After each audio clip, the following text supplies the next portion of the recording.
You're ready to go. All right, cool. Okay, good morning, everyone, and welcome to the bootcamp for Flat6 Labs Bahrain Cycle 6. Congratulations on making it this far. We've had about 220 applications for this cycle, and you're amongst the final 20 out of those 220. So give yourself a pat on the back for already making it into the top 10%. So through here, we're just going to go over an overview of Flat6 Labs Bahrain and a quick bit about the bootcamp, and then I'll hand over to Dave, who will be our world-class bootcamp coach for the next 4 days with you guys. So to start off with, we currently we're the largest early stage VC and accelerator program in the Middle East and North Africa. We have 280 plus portfolio companies. We've received over 30,000 applications to date, and we have a network of over 700 mentors. Follow-on funding that we've raised exceeds $55 million, and we've got over 100 corporate partners across all verticals. And so far, we've created over 2,500 jobs through the companies we've invested in. Some of the locations that we're in, we're currently in Egypt, Tunis, Beirut, Bahrain, and we previously had programs. We're setting up a new fintech cycle that's going to be happening in Saudi, and we previously had programs in Abu Dhabi as well. And we're planning to open up in Jordan. We were going to open up by the end of this year.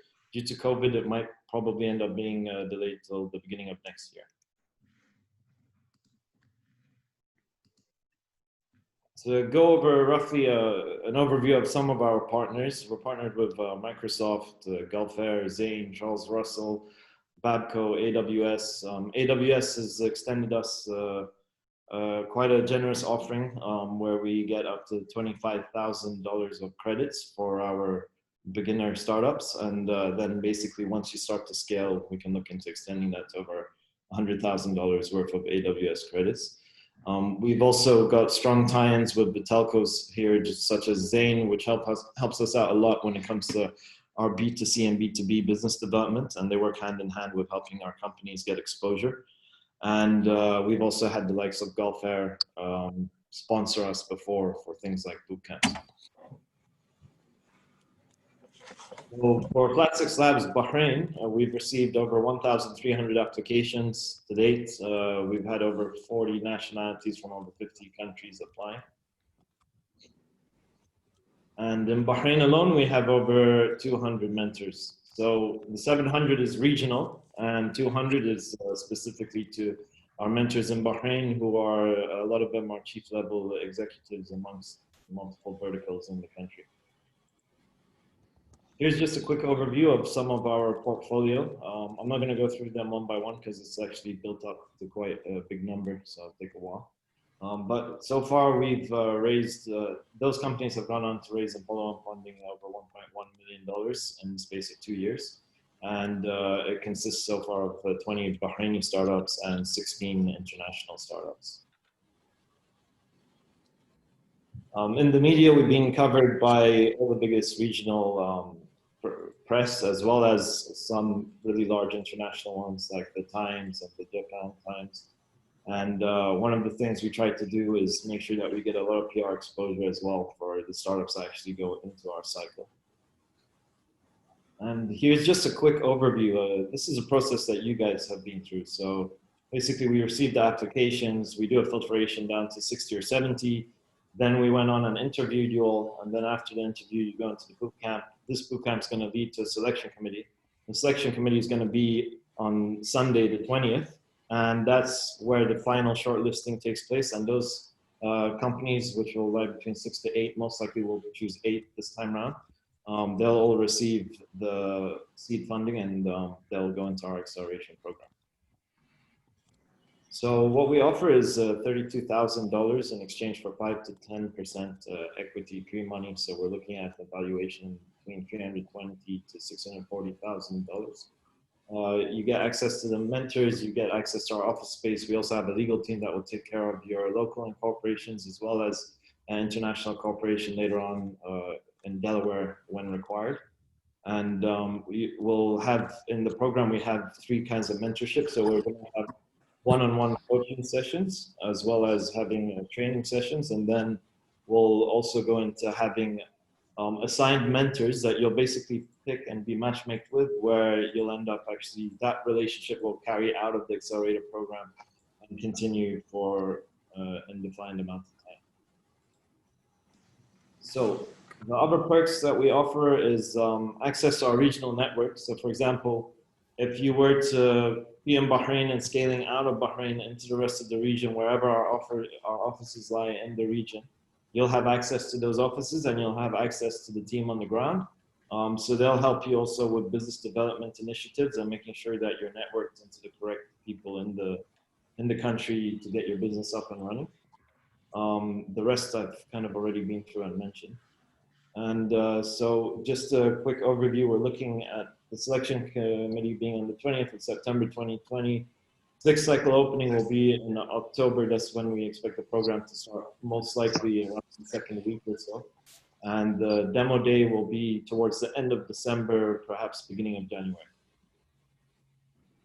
So these are some of the guys that have invested in our startups. We've got Arzon Ventures, Faith Capital, Tenmu, 500, Startup Chile, Dubai Angel Investors, and we've actually built a pretty strong network and close relationship with a lot of the regional venture capital companies, so that we're in a good spot to kind of push our startups into the later stage funding once they reach scalability. So the Cycle 6 Bootcamp. The bootcamp's going to last, well, we say 5 days, but the 5th day is really the selection committee. We'll have 4 days that we basically work directly with you, and you'll have Dave working with you as well. And then we're going to have around over 20 sessions that will cover lean startup, research and customer discovery, marketing, startup strategy, financial modeling, and most importantly, pitching. So pitching is something that you guys will need to work on a lot this week. Dave's going to go over the exact order of how the pitching will be done.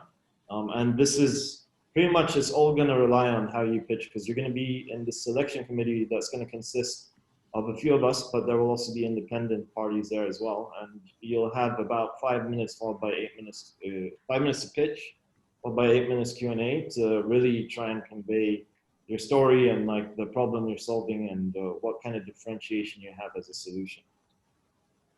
So here's some of our main partners. We've got the Bahrain Economic Development Board, who help us, especially when it comes to initiatives of business development within the country. And then we've got Tamkeen, which is a Bahrain labor fund. They specialize in basically doing subsidies and grants towards startups. A good example of this would be for when, we had a startup out of New Zealand called Sync, who are actually, their market's never been Bahrain. It's always been more geared towards the West. And then we also now look at them scaling potentially into Saudi, but still majority of their markets in the USA. But they chose to headquarter out of Bahrain because people like Temkeen offer them subsidies where they've been able to employ an entire software development team at about a subsidized rate of 40% of their salaries per month. As well as subsidizing, I think, about 50% of all their overhead costs when it came to hardware, like computers, servers, things like of that nature. And so they found it, they felt that it's kind of that good mix between first world living as well as being able to do things really cheap and keep your overhead costs down and kind of like extend your runway a lot further than you would be able to in most developed countries. So the way that the selection committee is going to work is that it'll take place from 9 a.m. to 5:30 p.m. on the 20th of September. The slots will be in a predefined order that will notify you all of the weekend before. You'll be allocated that time slot, and we'll expect you to be ready to go about in the waiting room, in the Zoom waiting room, about 30 minutes earlier, as we need to have a bit of a buffer zone for people that might finish quicker and people that might finish later. And then it's a 5-minute presentation followed by 8 minutes for Q&A. The members that will be on the selection committee will have one person from the regional Flat6 labs and from the central team in Cairo. And then you'll have 2 people from Flat6 labs Bahrain. You'll have 1 member from Tamkeen, the labor fund I mentioned earlier. And then you're going to have 2 external members. Usually these are entrepreneurs or people from family investment offices that we want to kind of bring into the venture capital scene and get them to see what's going on. And, hopefully that transfers into them investing into one of you guys later on. So the last part is I just advise everybody to, especially when it comes to pitching, check out our YouTube channel, Flat6 Labs Bahrain. We've uploaded all the demo day pitches, and that's our startups at the end of the program. So that's them kind of at their most refined with the pitch at the end of the actual acceleration program. And follow us on Instagram as well if you want to stay updated with what we're up to. Other than that, I'd just like to quickly introduce my colleague Ali Fakhro and Managing Director of Flat6 Labs Bahrain to say a few words if his mic works. I hope everyone can hear me. Yep. Great. Hi, Dave. How are you? I'm well, thanks. Sorry, I had some technical issues earlier. No worries. So, back. How's everyone? I think I've met everyone, but just in case I haven't, wanted to introduce myself. I'm Ali Fakhro. I'm the managing director here at Flat6 Labs. I'll definitely be interacting with you a bit more over the next week with the bootcamp. I'm looking forward to hearing more about your companies and learning more and seeing how you improve over this week. So please, I don't have much to say. Saleh covered everything, but please feel free to reach out if there's anything you need, whether it's on the WhatsApp group or send me an email. Yep, and that's it. So good luck. Look forward to hearing more about your companies. Awesome. Dave, I was thinking, do you want to do it now or later, where we get everybody to sort of do a quick introduction to themselves and like a quick one-liner about the startup? I have it right before our break. We'll come in and do them all. Okay. So not a problem. We can do it that way, and as we get going. All right, great. So thanks, Ali. Thanks, Solid. Do you want to introduce the rest of the team, Ali? Sure. So our team here, and you'll be meeting them, I guess, over the next week, at least some of them. Saleh is the senior program manager, so he takes care of the program. He has Sarah as a program officer to help him, and Noor is our communications manager. Anita, you might have also interacted with over the past week. She's the office manager. And Mahed is our finance manager here in the office. So we're a small team. We're all quite hands-on, and each can help you with different aspects of what you'll be needing. Mahed, in terms of the finance, he handles the legal side as well. So he'll once we get to that point, he'll help you with setting up your companies and all the legal work that needs to be done. I'm sure you'll be meeting everyone over the next couple of days, and by the time of the selection committee, definitely. Awesome, thanks. Well, everybody, welcome. This is fun for me. I would rather be there with you in person. I've had a chance to do this same program twice in person, and now this will be the second time virtual. So as it relates to cycle 6, I've been there for 4 of them. So I've been able to see some great companies come through. So you guys see my screen okay? Yep. Okay. All right. So I'll keep an eye out for anybody who pops in and pops out, because when you come back in, you'll come back in through the same mechanic of the waiting room. So if I get delayed a little bit there, you'll know that it's just me looking at a different screen. So, well, welcome. Day 1 agenda. I want to walk you through what we're going to do today, and then over the next 3 days, I'm sure you've received the shared Google Doc for the agenda as well. But today we're going to go through the introduction of the program that Solid just walked you through a little bit about Flat6, which they did. Talk about being venture ready as far as what thing do venture capital companies, including Flat6, look for at a very general level. There's a criteria or 10 criteria you're going to score yourself on this morning, because what I want you to get you ready for is where are the weak spots in your story. This whole 3 days is really about how do I get you ready to pitch so you can tell your story. get you through what are the 10 slides you need to have prepared for the committee coming up on the 20th.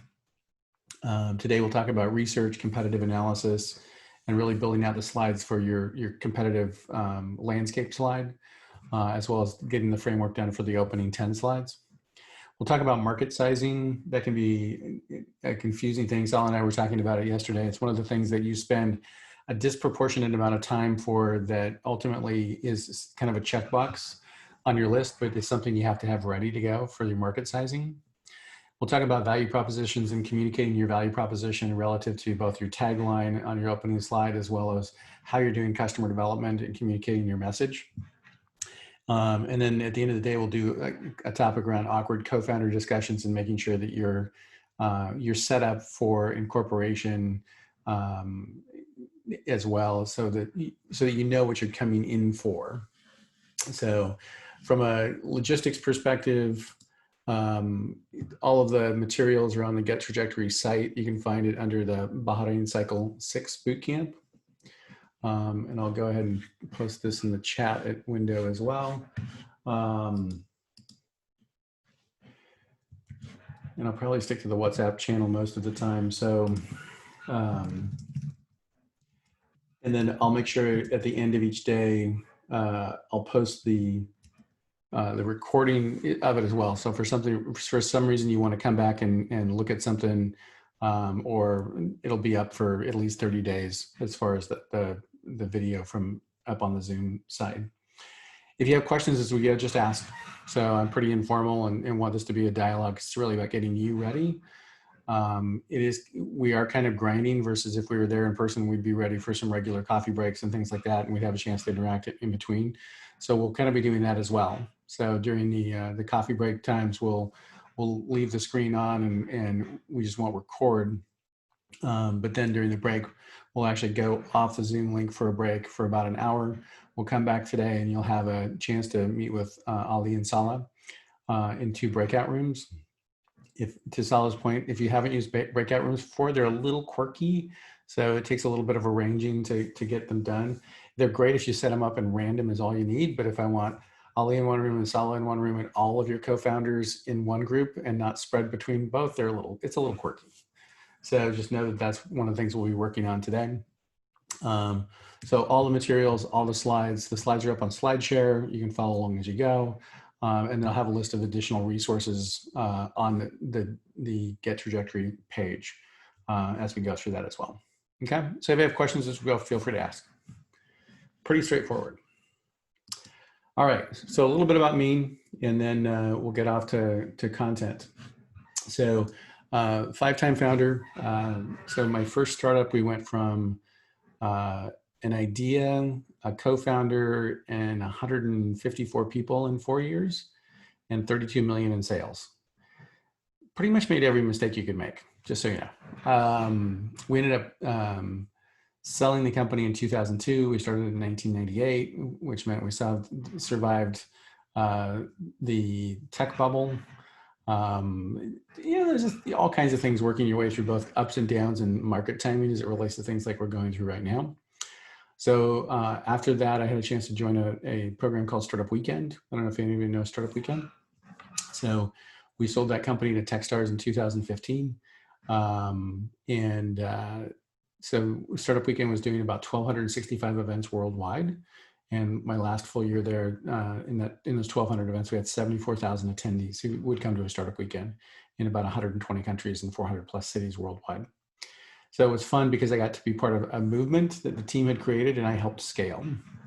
And then we sold that company in 2015 to Techstars. A super weird sale. I now have 10 transactions total under my belt, but the Startup Weekend one was odd because it was a nonprofit that we sold to a for-profit. So experience you only get to do once. So from a company perspective, now I spend most of my time helping startup founders land the exit and sell their companies. Is kind of how I make my living. And then actually I need to update the name. So that I just released a book. It's actually on Amazon now called Trajectory Startup. So it'll be the first in the series, but kind of exciting. I've been working on it for a long time. So it's actually not due out until March. The publishing process for those of us who are in startup land is like arduously slow. Like it's like you give it to them and they're like, and we'll get back to you in 30 days. And so the book will actually be out in March. So exciting for me from that perspective. So I've also been a VC a couple times. Doesn't seem to stick. I tend to be more founder friendly. So it tends to be more focused on not just the VC returns, but I have a perspective of being both an international VC as well as being a founder. Though if you look at anytime I talk about myself, I'd always refer to myself as a founder, not as a VC. So the first fund was Mitsui and Company out of Tokyo. It was a multinational fund of about $250 million. And the second fund was a $40 million fund out of the Northwest here in the Seattle area. Seattle's home for me. So it is, what time is it? It is, 11:30 or so my time in Seattle. And so I'll be hanging out on your time zone for the next 4 days. So the plus side is I don't have to travel to come see you. The downside is I get to work in your time zone anyway. So, and in case you're wondering, yes, the forest fires are just as wacky as, other than the zombie apocalypse. I think that's the only thing we have left to have happen this year. So that's a little bit about me. So 4 kids, and one of them is actually getting married this week, which is pretty exciting. So we can't have we can't have you can have a wedding ceremony, but not a reception. So we're not having a reception in our backyard on Friday night. So with just the family and the wedding party. So very, very exciting overall. All right, so enough about me. Feel free to ask questions as we go. I'm happy to answer any of them as well. 3 of those exits were very positive. 2 of the exits were, 2 of the closings were epic. One of them was epic fail and a pretty big crater. Overall, I've raised about $15.5 million in venture capital and exited about $85 million. So no unicorns, but not bad either. So good enough in some ways. And every once in a while somebody says, would you do one again? And the answer is probably. So you just never know. It's part of who we are, right? All right, rules of the road today. Just ask questions as we go. One thing I will tell you is please don't ramble. I'll interrupt. I won't interrupt to be rude, though sometimes it comes across that way. Mostly because I know for those of us as founders, the most important thing in your world right now is your startup. But I also have 20 plus other teams on the bridge, and I want to make sure I get a chance to talk to all of them. So we'll do a structured introduction at the end of the introduction session. Then before every break, you're going to have a Mad Libs introduction, which is very structured. I'm going to give you a prompt to go by, and I'm just going to ask you to follow it. There's a deliberate reason for it. You have 5 minutes and about 8 minutes of Q&A when you do your actual pitches. But the reason I'm going to have you forced into a prompt model is because when somebody gets into an elevator with you and literally does the elevator pitch, I want you to be able to nail that and then let them ask questions that are intelligent questions to ask. I know for us as founders, it's always clear in our head and it's occasionally clear when we pitch it. And what I want to get for you is I want it to be super clear when you pitch it so people are asking the right question. And as I always remind people, you want the investors to ask a particular question when you're done pitching. And the question you want them to ask is, how do I get a check into that deal? The question you don't want them asking is, what is it they do again? So I want to be really clear that you're nailing that message down, and you'll see that everything we go through in the next 3 days is really designed to get you to the 10 slides in an articulate way that gives you the best chance to pitch and to get into the program. And then I get to hang out with you in the program a little bit as well too. I'm going to leave the bridge open during the coffee breaks so that you all can get a chance to network together. Part of the purpose of this is that you have a chance to build a community, and it's kind of weird right now in the post-COVID world, but still we're going to do the best we can with it. And then also recognize from a give first perspective, there's a group of folks on this call who are have great resources, great knowledge, great information. And I just want to give you a chance to get to know them, because you're going to have a question as you go through building your startup in Bahrain that includes like the same questions that all founders I know are asking globally, which is, how do I find the right talent, and how do I get along with my co-founder, and what's my go-to-market strategy? And you may be great at product, or you may be great technically, or you may be great at at your go-to-market strategy. What I really want to get you ready for is so that you have a community of people around you that you can ask questions of, not just the mentors. You'll find the mentors are super great, but not always as accessible as you'd want them to be, where your peer group, you might be able to ask a question of in Slack and get a chance to get a faster response. So part of the objective as well. All right. So I'm going to give you a link here to go to, and there's at the very top, at the very top of the blog post is a link to this scorecard. But I'm going to walk you through the scorecard, but ask you to score yourself as you go. We do this for the team perspective, for the Flat6 team, because we want to know how you score yourself. But I'm also going to ask you to score yourself at the beginning and score yourself as you come into the end of this one, because what I'm after is, where are your biggest gaps in these 10 criteria that we're going to talk about today. By the way, these pretty much map to your 10 slides, just so you know, right? So no surprises in connecting the dots here.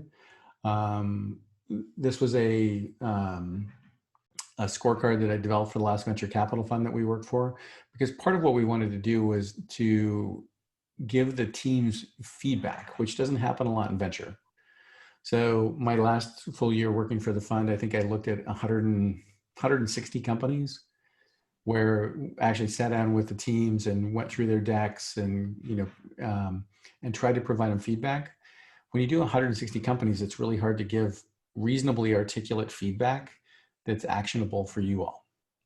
So what we did was we created the scorecard up front and said, hey, listen, if you're good at the first 4 of these things, then we want more information. But if you're not good at the first 4, I don't know that we need more info. So you can go to that link that I sent in the WhatsApp. You can do it now. You can do it at the break. No rush, but I will have you ask that you do it before we get to the session tomorrow. So let me go through the 10 factors so you know what I'm after and what things I'm looking for. Your scoring criteria is 1 to 4. So I took away the 3 option, right, on a 1 to 5 scale, which is, well, we're kind of okay. And the answer is, in venture, there's not an okay. There's either I hate it, I don't like it, I like it, or I love it. And what you find in scoring from both your peers as well as scoring from venture capital, people will be like, well, I like them, but I don't like the idea very much. So the first topic to take on is the team. Is it just you, or is it a well-balanced team?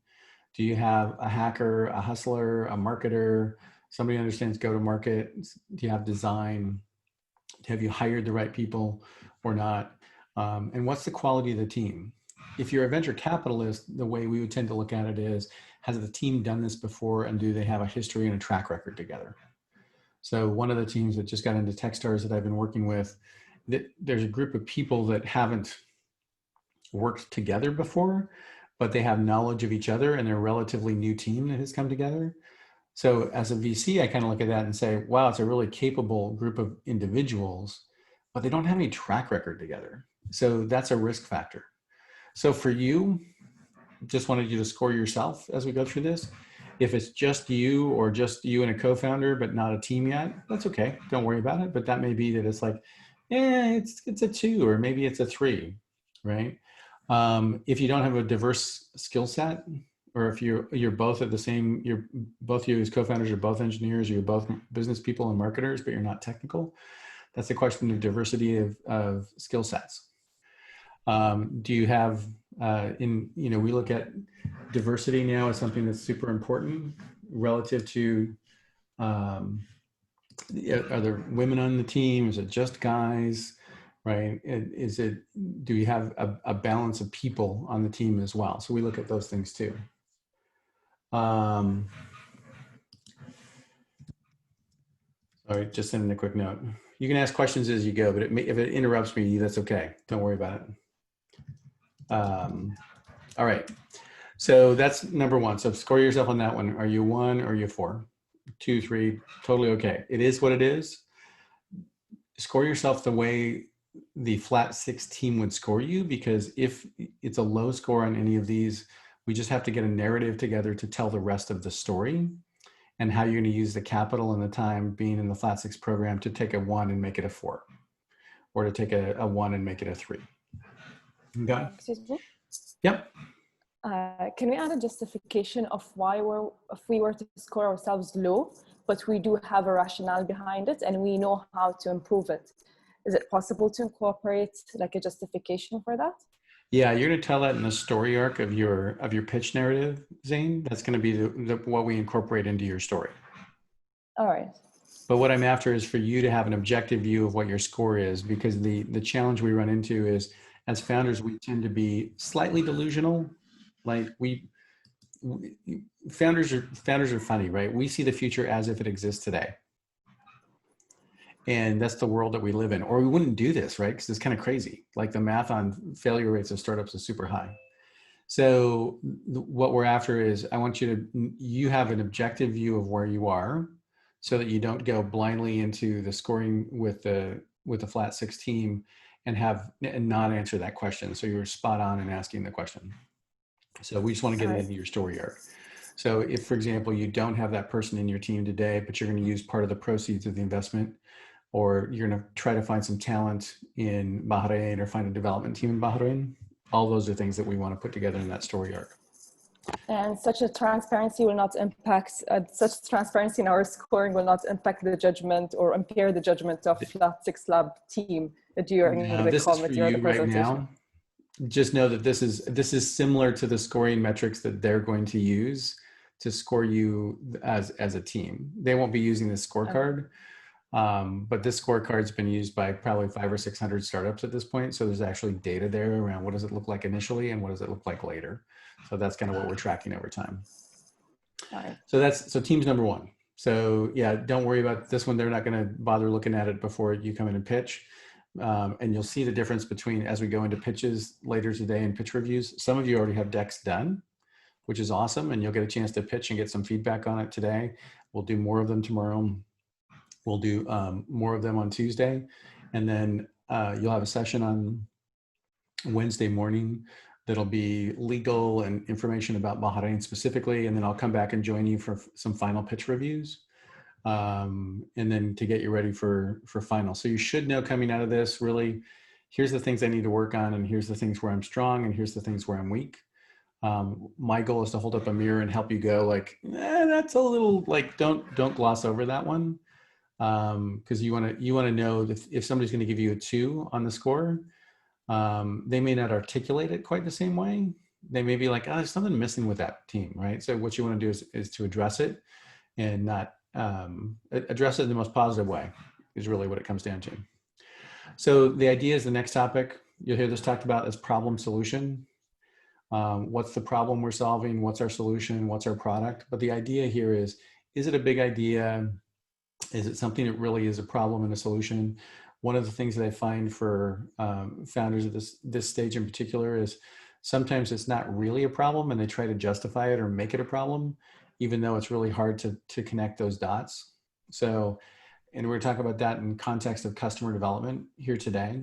So if it is a problem and you know it because you've spent 20 years in the industry, but it's hard for you to articulate, the goal of that customer development process is to do enough interviews so that you can say, no, Dave, you just don't know the market. And I will admit, as an investor, there's a few markets I know really well, and there's a bunch of markets I don't know at all.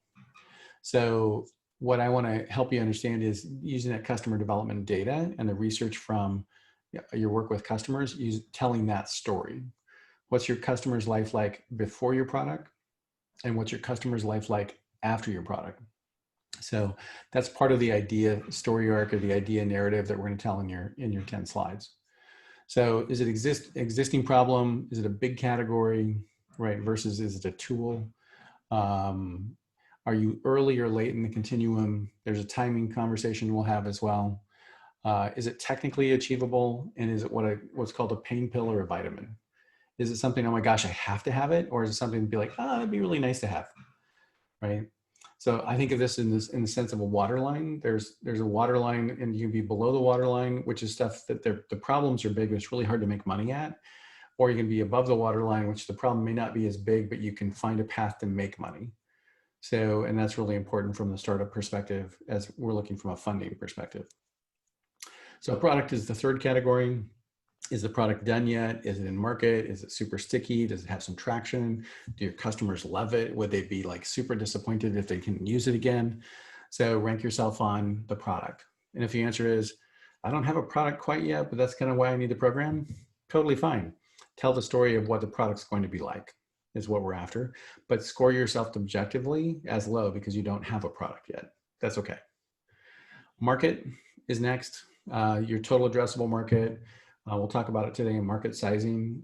Like I briefly mentioned, this is one of those that you end up spending a disproportionate amount of time on, that if the slide is good, people go like, yeah, it kind of feels right.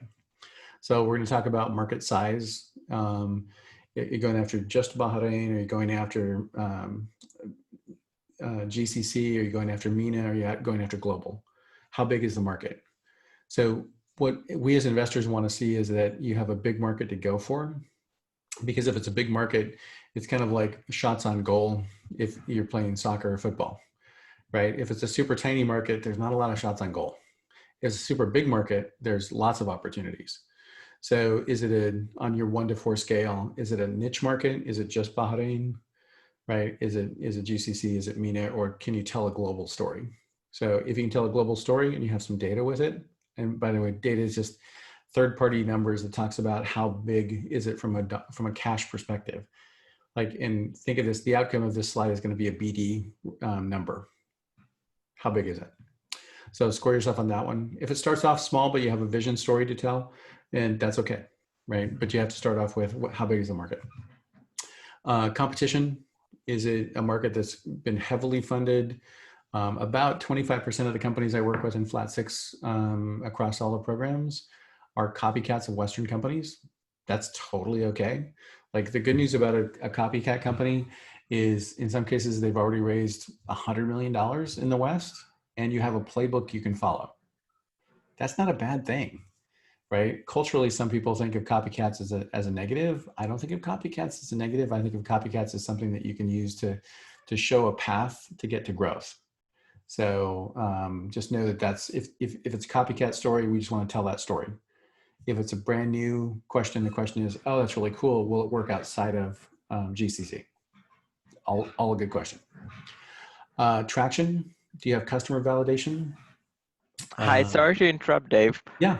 I have a question regarding competition. So do we Yeah. rate ourselves as high if we have a low level of competition, or do we rate ourselves as low? Like, how does it work? No, that's a great question. So I would say if the market is a market that somebody's already raised $100 million in, I would rank, and you're only in MENA, the answer would be it's probably a 1 or a 2. Okay. If the answer is there's a lot of, the market's super big, but we're the first mover in this market, the answer is could be a 3. But since you're not funded yet, and we'll get more into competition as we break it down. So this is just your best guess. But to your point, this one's a little inverted. All so right. Good observation.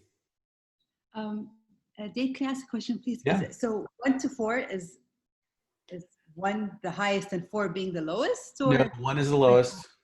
Okay. 4 is the highest. Okay. So great question. 1 is if you think of it as hate it, don't like it, and love it. 4 would be like, I love this. We're just so awesome. Our team is amazeballs, right? 1 would be like, it's just me and my dog. And I have nothing against fur babies, I'll tell you. So Anita and I were talking about that earlier. All right, competition, traction. Do you have customer validation? Do you have users? Do you have early revenue? And traction can be user data if it's B2C, business to consumer, and it can be revenue data if it's business to business. No worries. But do you have users yet, and are you getting user feedback? Sorry, Dave. Yeah. Another question. You don't have to be sorry. You can always ask. Regarding traction, basically, considering majority of us would be pre-seed at the pre-seed stage, is it going to be?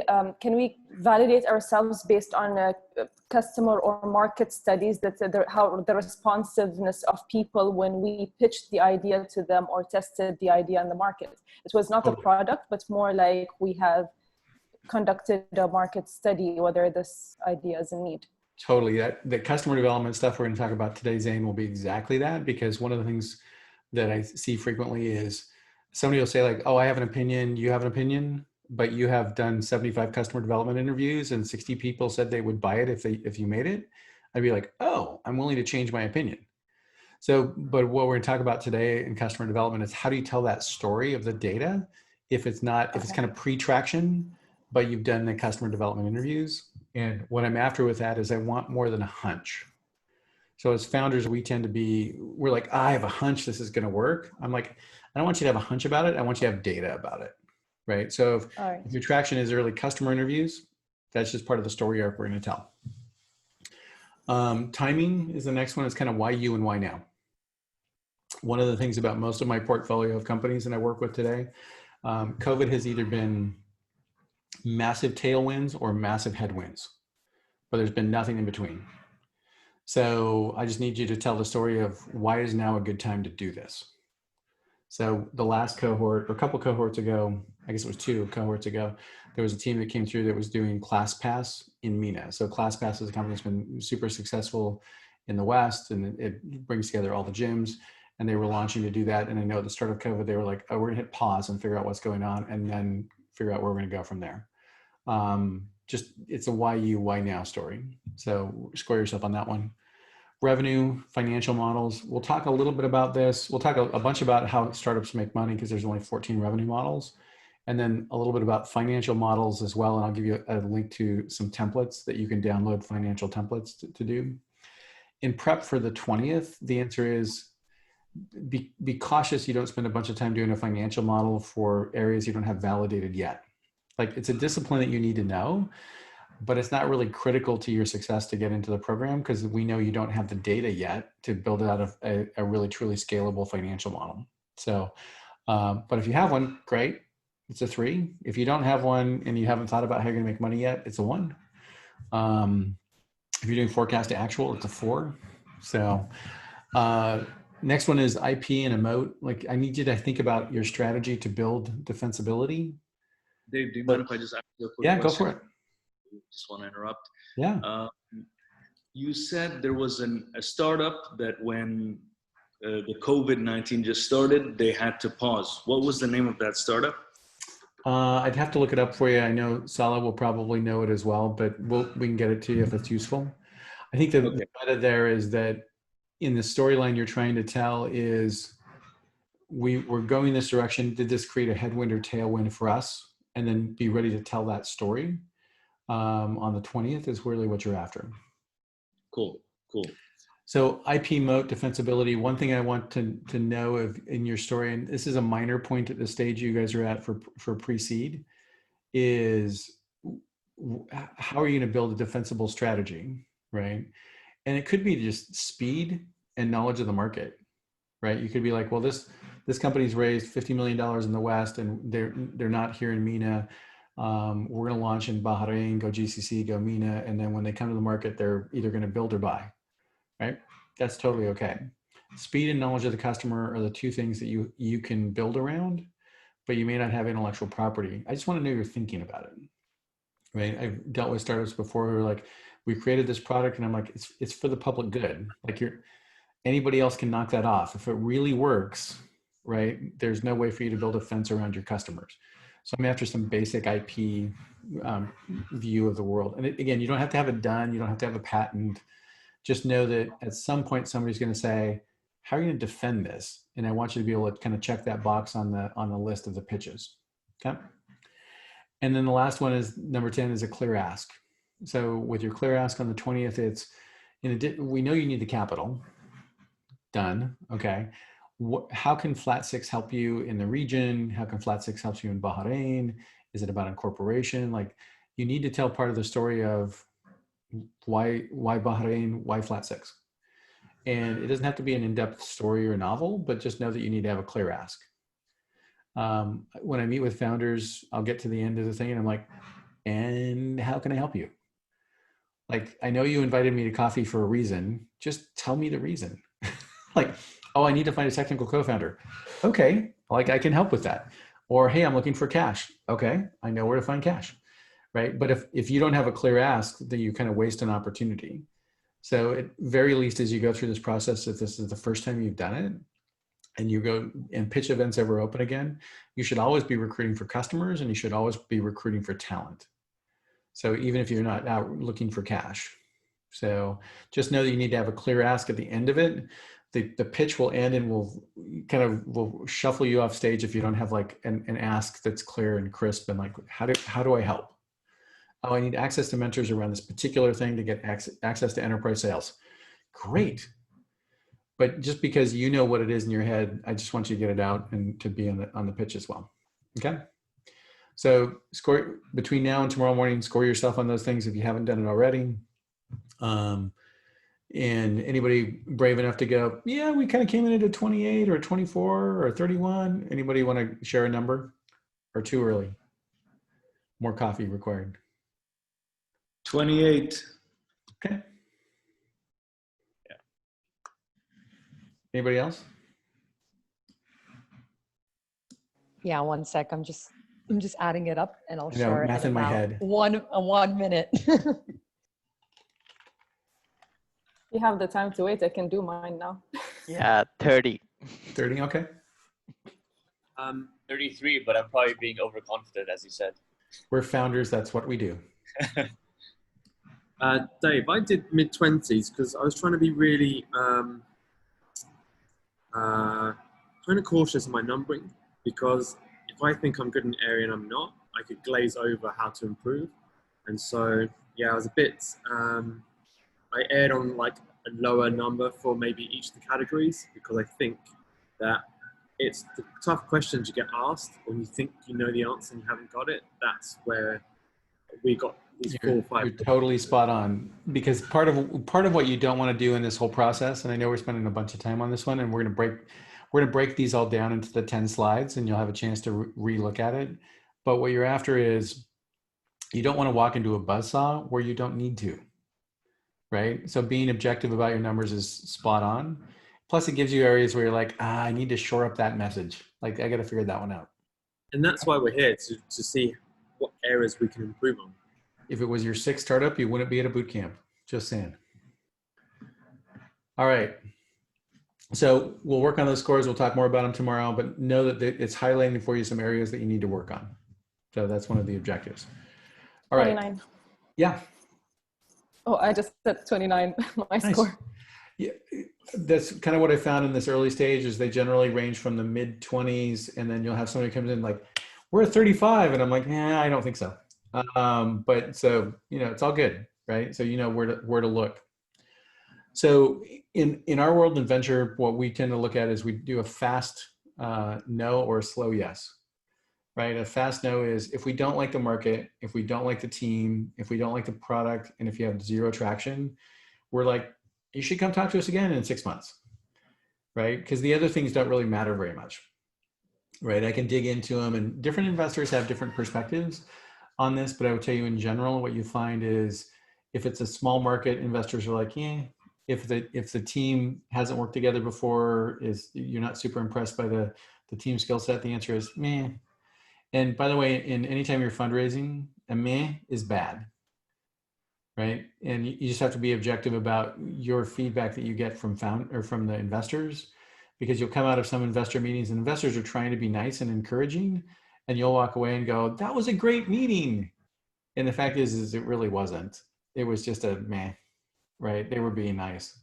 And it's hard to give feedback if you're an investor, because if there's a couple things that cause that is if you're really right and you're just not communicating your message, I don't want to tell you all the reasons it's not going to work, because if I'm wrong and you come back and hit it, I may want to still get a check into the deal.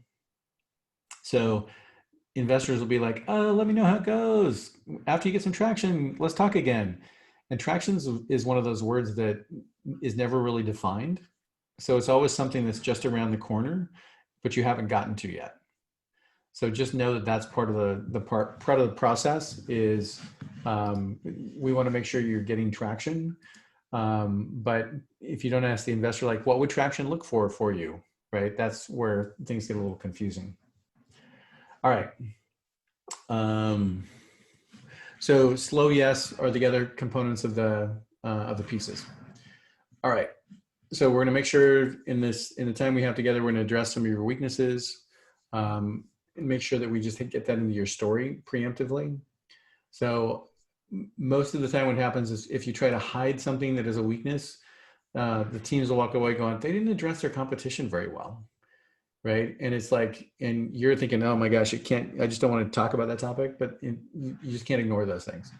Like, know that they're going through the checklist, and the checklist is going to include the 10 things we just talked about. All right, business model breakdown. I just want to break down the concept of the business model here is that there's a number of components within your business model. And if we break them down, you can understand what pieces you're going to attack first. The first piece is creating value. And this is going to turn into a Venn diagram, so it's no surprise. Your top piece of your Venn is your product or your service and how you create value for your customer. So if it's a great product, it's super sticky and they use it all the time and they want to use it all the time. If it's not a great product, they use it once. If you go to your fourth screen on your smartphone, there's a bunch of apps there that you don't know what they are. Those are not super sticky products, right? And I get over to them, I'm like, why did I even download that one? I can't even remember why I downloaded it. So creating value is your product or your service or the combination. So sometimes it's both product and service, and that's okay. So the next one is how do you capture value? Capture value is your reasonable to exceptional return that goes with the product. So if you're doing a recurring revenue SaaS subscription business, your margins are going to be probably 75 to 90% gross margins. If you're doing a services business where people involved in the delivery of the service, you're probably going to have a 35 to 50% gross margin. So the capturing value is what is the reasonable to exceptional profit margin associated with it. And then the last piece of the Venn is how do you deliver value? So we're going to spend most of our time over the next 3 days talking about the delivering of value. And delivering value is what's your revenue model? How do you market it? How do you sell it? And how do you price it? And all of those variables are in your control and you need to just do some testing for. So we're going to spend the bulk of our time with those ones. If you think about it as a standpoint of you're going to create a product or service, you're going to figure out how to price it, how to market it, how to sell it, and how to monetize it. And then the outcome will be the reasonable to exceptional profit. So, but if we break it down this way, what you end up with is the Venn that basically says, here's the three components of it. If you end up with a product that's super expensive to build and super cheap on price, the answer is you never make any money, right? So that ends up with a Venn that says you're capturing your value is super low. So my customers love it, but they won't pay me for it. That means your cost of selling is too high, your price is too low, or the cost of building it was too high. So what we're going to go through in the next few days is to break this down into a way that you can look at it and have actionable steps to figure out what to do with it. Okay.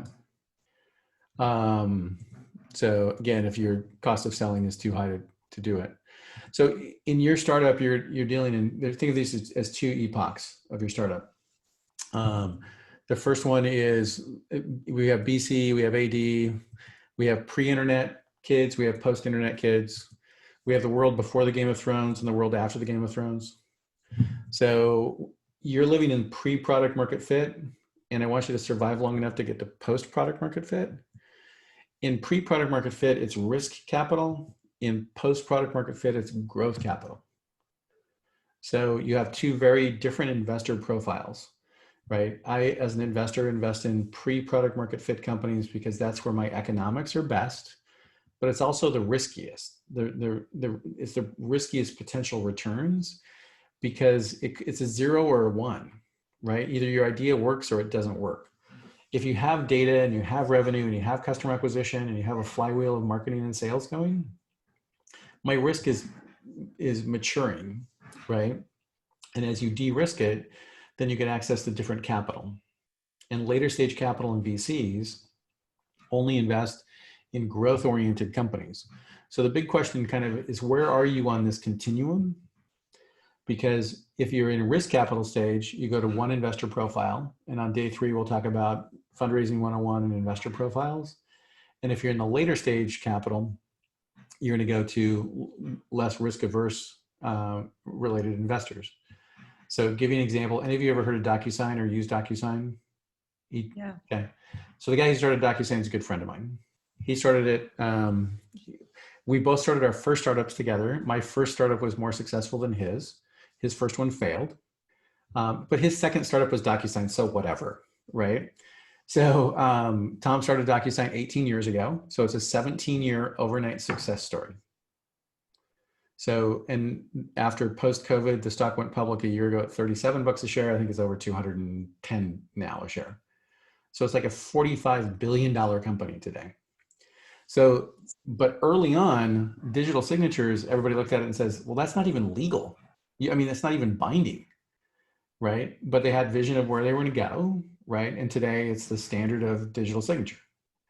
So the reason I bring it up is his last round of funding before they went public was a $350 million round. And it was the easiest round of capital they ever raised because it was all about the math. It's all about growth. It was all about numbers. It was all about funding growth. The earliest capital they invested in was all from angels. So there's a group in Seattle called the Alliance of Angels. And there were 37 angels in that initial round of funding who were in it for 17 years, right? Super long investment. Now, did it pay off? Oh my gosh, it paid off amazingly well, right? But 17 years. So at the stage of capital that you're at, the question is you're in the pre-seed early stage. So all the investors are looking for, like, what signal is there that you can show me that makes it look like it's been de-risked? That's what they're after. So as an investor, I want to know how I get my money out of the deal, as well as how I get a check into your deal. So just know that that's part of the process. So two epochs, you're on a sprint to your first one, which is product market fit. So why do startups fail? So it's a bit of an eye chart, but I think you can see the first one is that the startup founders basically built something that nobody wanted. So that usually starts with, I know this business, I know this market, I have a hunch. So I'm going to go build a product and I get the product back out to the market. And the two reasons, if you encapsulate the bulk of the comparison of why startups fail, and by the way, this is from CB Insights, they do this quarterly. It basically hasn't changed much in the 8 years they've been doing it. Is they built a product that nobody wanted and they didn't know how to monetize it or get paid for it. So that one circle that was like, how do we deliver value? What's the pricing, right? What's our marketing? What's our monetization? That whole thing was something that you didn't go into and think about how you're going to sell it. So we're going to spend a bunch of time talking about how that fits. You all see ran out of cash is kind of an obvious, like, oh, at this stage, you're out of cash perpetually. Like, you're always out of cash, right? But at later stages, when you bring on people, you have to make sure that you can pay them, and you have to make sure, right? But the early stage, at the idea stage and pre-seed stage, you don't want to, later you don't want to have less than 6 months of cash in the bank. Today, you pretty much have less than 6 months of cash in the bank all the time, right? That's just kind of the norm. Not the right team, got out competed, pricing or cost issues, ignoring the customers, poor marketing, the list goes on. One of the things we'll talk about at the end of the day today is awkward co-founder discussions, because I want to make sure that you're setting yourself up for success as it relates to your co-founders, which means things like equity participation, and then what happens if somebody leaves. So the risk stage for an investor at this stage is that you all blow up as a partnership or decide you can't get along, and it's a real risk. So those are the why startups fail. From a founder perspective, this is where we get slightly delusional as founders. We tend to live in the future as if everything exists the way we expect it to exist, and which means we're up and to the right? We see the future the way it's going to happen. What I want to make sure you survive long enough to get to launch. So give you an example of a Seattle startup that I've been coaching here. they're building micro greenhouses that can deliver produce. So think, lettuce, basil, fresh produce, and they're super small greenhouses that are vertically farmed using IoT and software with predictive analytics. All of this, the really important stuff is the artificial intelligence and predictive analytics around what people are buying and what people will be buying based on historic trends. But they have this physical thing they have to build. And he's like, well, at 5,000 of these things, 5,000 of these greenhouses, like, here's my sensitivity analysis on my financial model, blah, blah, blah. I'm like, dude, I don't care if you get to 5,000. What I care about is your first 5 or your first 10. So I know you as founders and me as a founder as well, I see the future as if it's going to exist, but I'm really concerned about your launch. And if you go tell a story on the 20th about scale and you don't tell me how you're going to survive launch, that's year 1 of DocuSign, right? Or year 1, year 2, year 3, year 4 of DocuSign. Because if it's a really big idea, it's going to take you a while to get launched and to get to scale. So just know that I'm trying to focus you back on the bottom left to tell me how you're going to get through this quarter, next quarter, following quarter. And when you go to raise money, you're basically raising money for 18 months of a window. So think about it from the standpoint of, how much money do I need to raise? At this point, the Flat6 team is going to give you a particular amount of cash, right? It's not going to be the only cash you need. It's going to get you to particular milestones.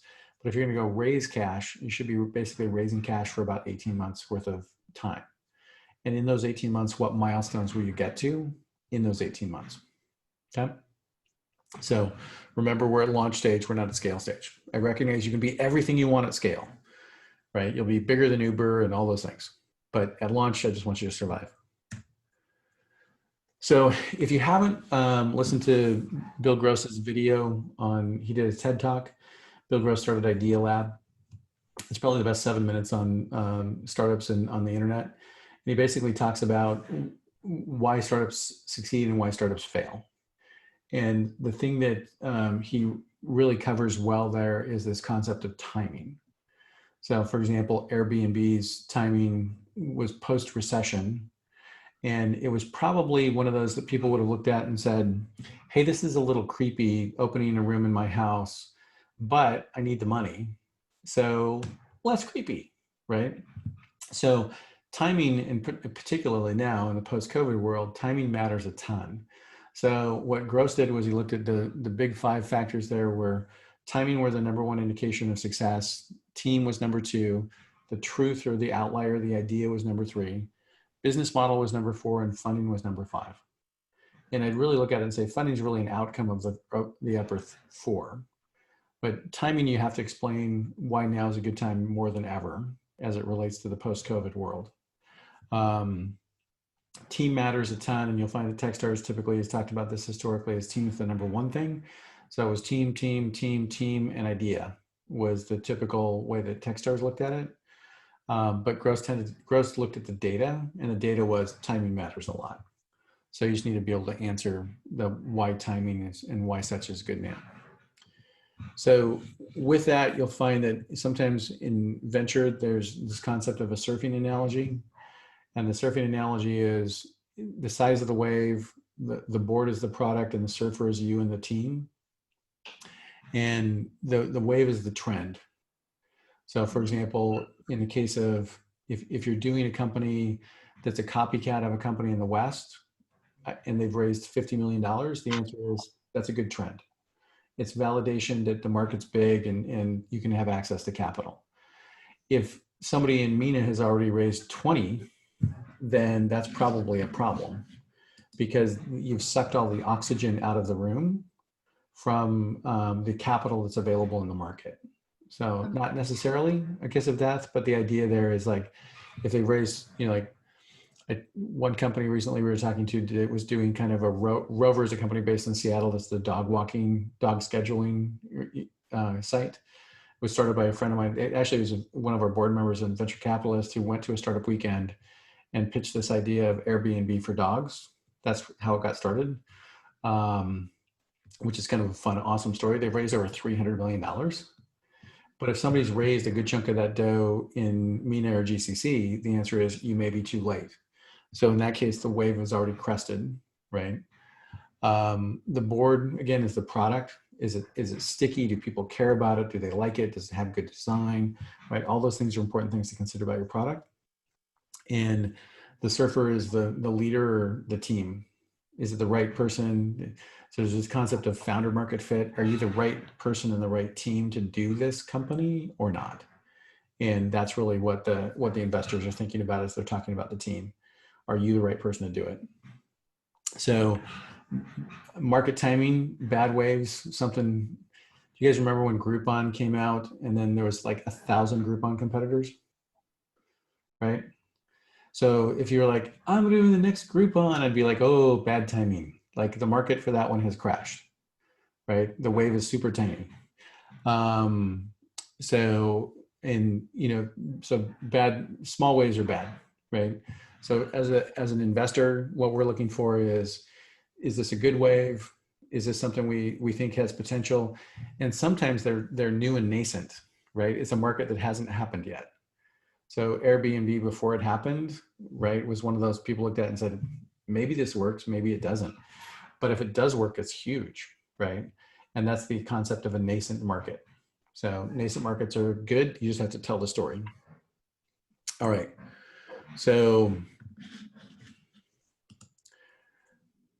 my answer is for one of these, you need to bring cash. For the next one, you don't.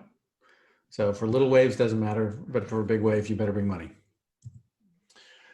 So categorizing your solutions, the next topic I want to have you think about is, are you a B2B or B2C offering? Are you a product or are you a service? So the reason I bring this up is as we get to research later today, one of the things we'll talk about is what do I compare to? What are my comps, right? So the way investors tend to think about it is you're either business to business or you're business to consumer. At scale, you might be both, right? But at launch, you're probably going to be one because you just don't have enough product or enough development team to make products for both or enough capital to go to market for both. So by B2B and B2C, it's like really who's writing the check. So in the case of Facebook or Google, they sell B2B, but you're the user. So you have buyers and you have users, and you just have to separate those out in your narrative. So product-wise, Salesforce is a great example of a B2B product, where Candy Crush is a great example of a B2C product. So games are a hit-driven business. So I did. Yeah. I think Nabil got. He's sent you a message on WhatsApp. If you can let him back in. Oh yeah. I think I have. Yeah. I'm back, guys. Thank you. Thank you. Appreciate it. Sorry about that. Cool. No worries. Okay. Okay. So B2B, B2C. By the way, services aren't necessarily a bad thing. So in the case of, there's a company here in Seattle called Smartsheet. Smartsheet does kind of everything you used to use Excel for that wasn't tabulated or calculated. So planning document, et cetera. 25% of their revenue today comes from professional services. Professional services shortens their time frame to go to market and their sales cycle. So 25% of their revenue is 50% gross margin services business. And they're publicly traded. The street doesn't care. So if, for example, you need to do services for your initial customers before you sell them the product, don't look at that necessarily as a bad thing. It's a way to validate and make money. So, and then if you're on the service side, business to consumer services are hard. I ran a code school here in Seattle, and we were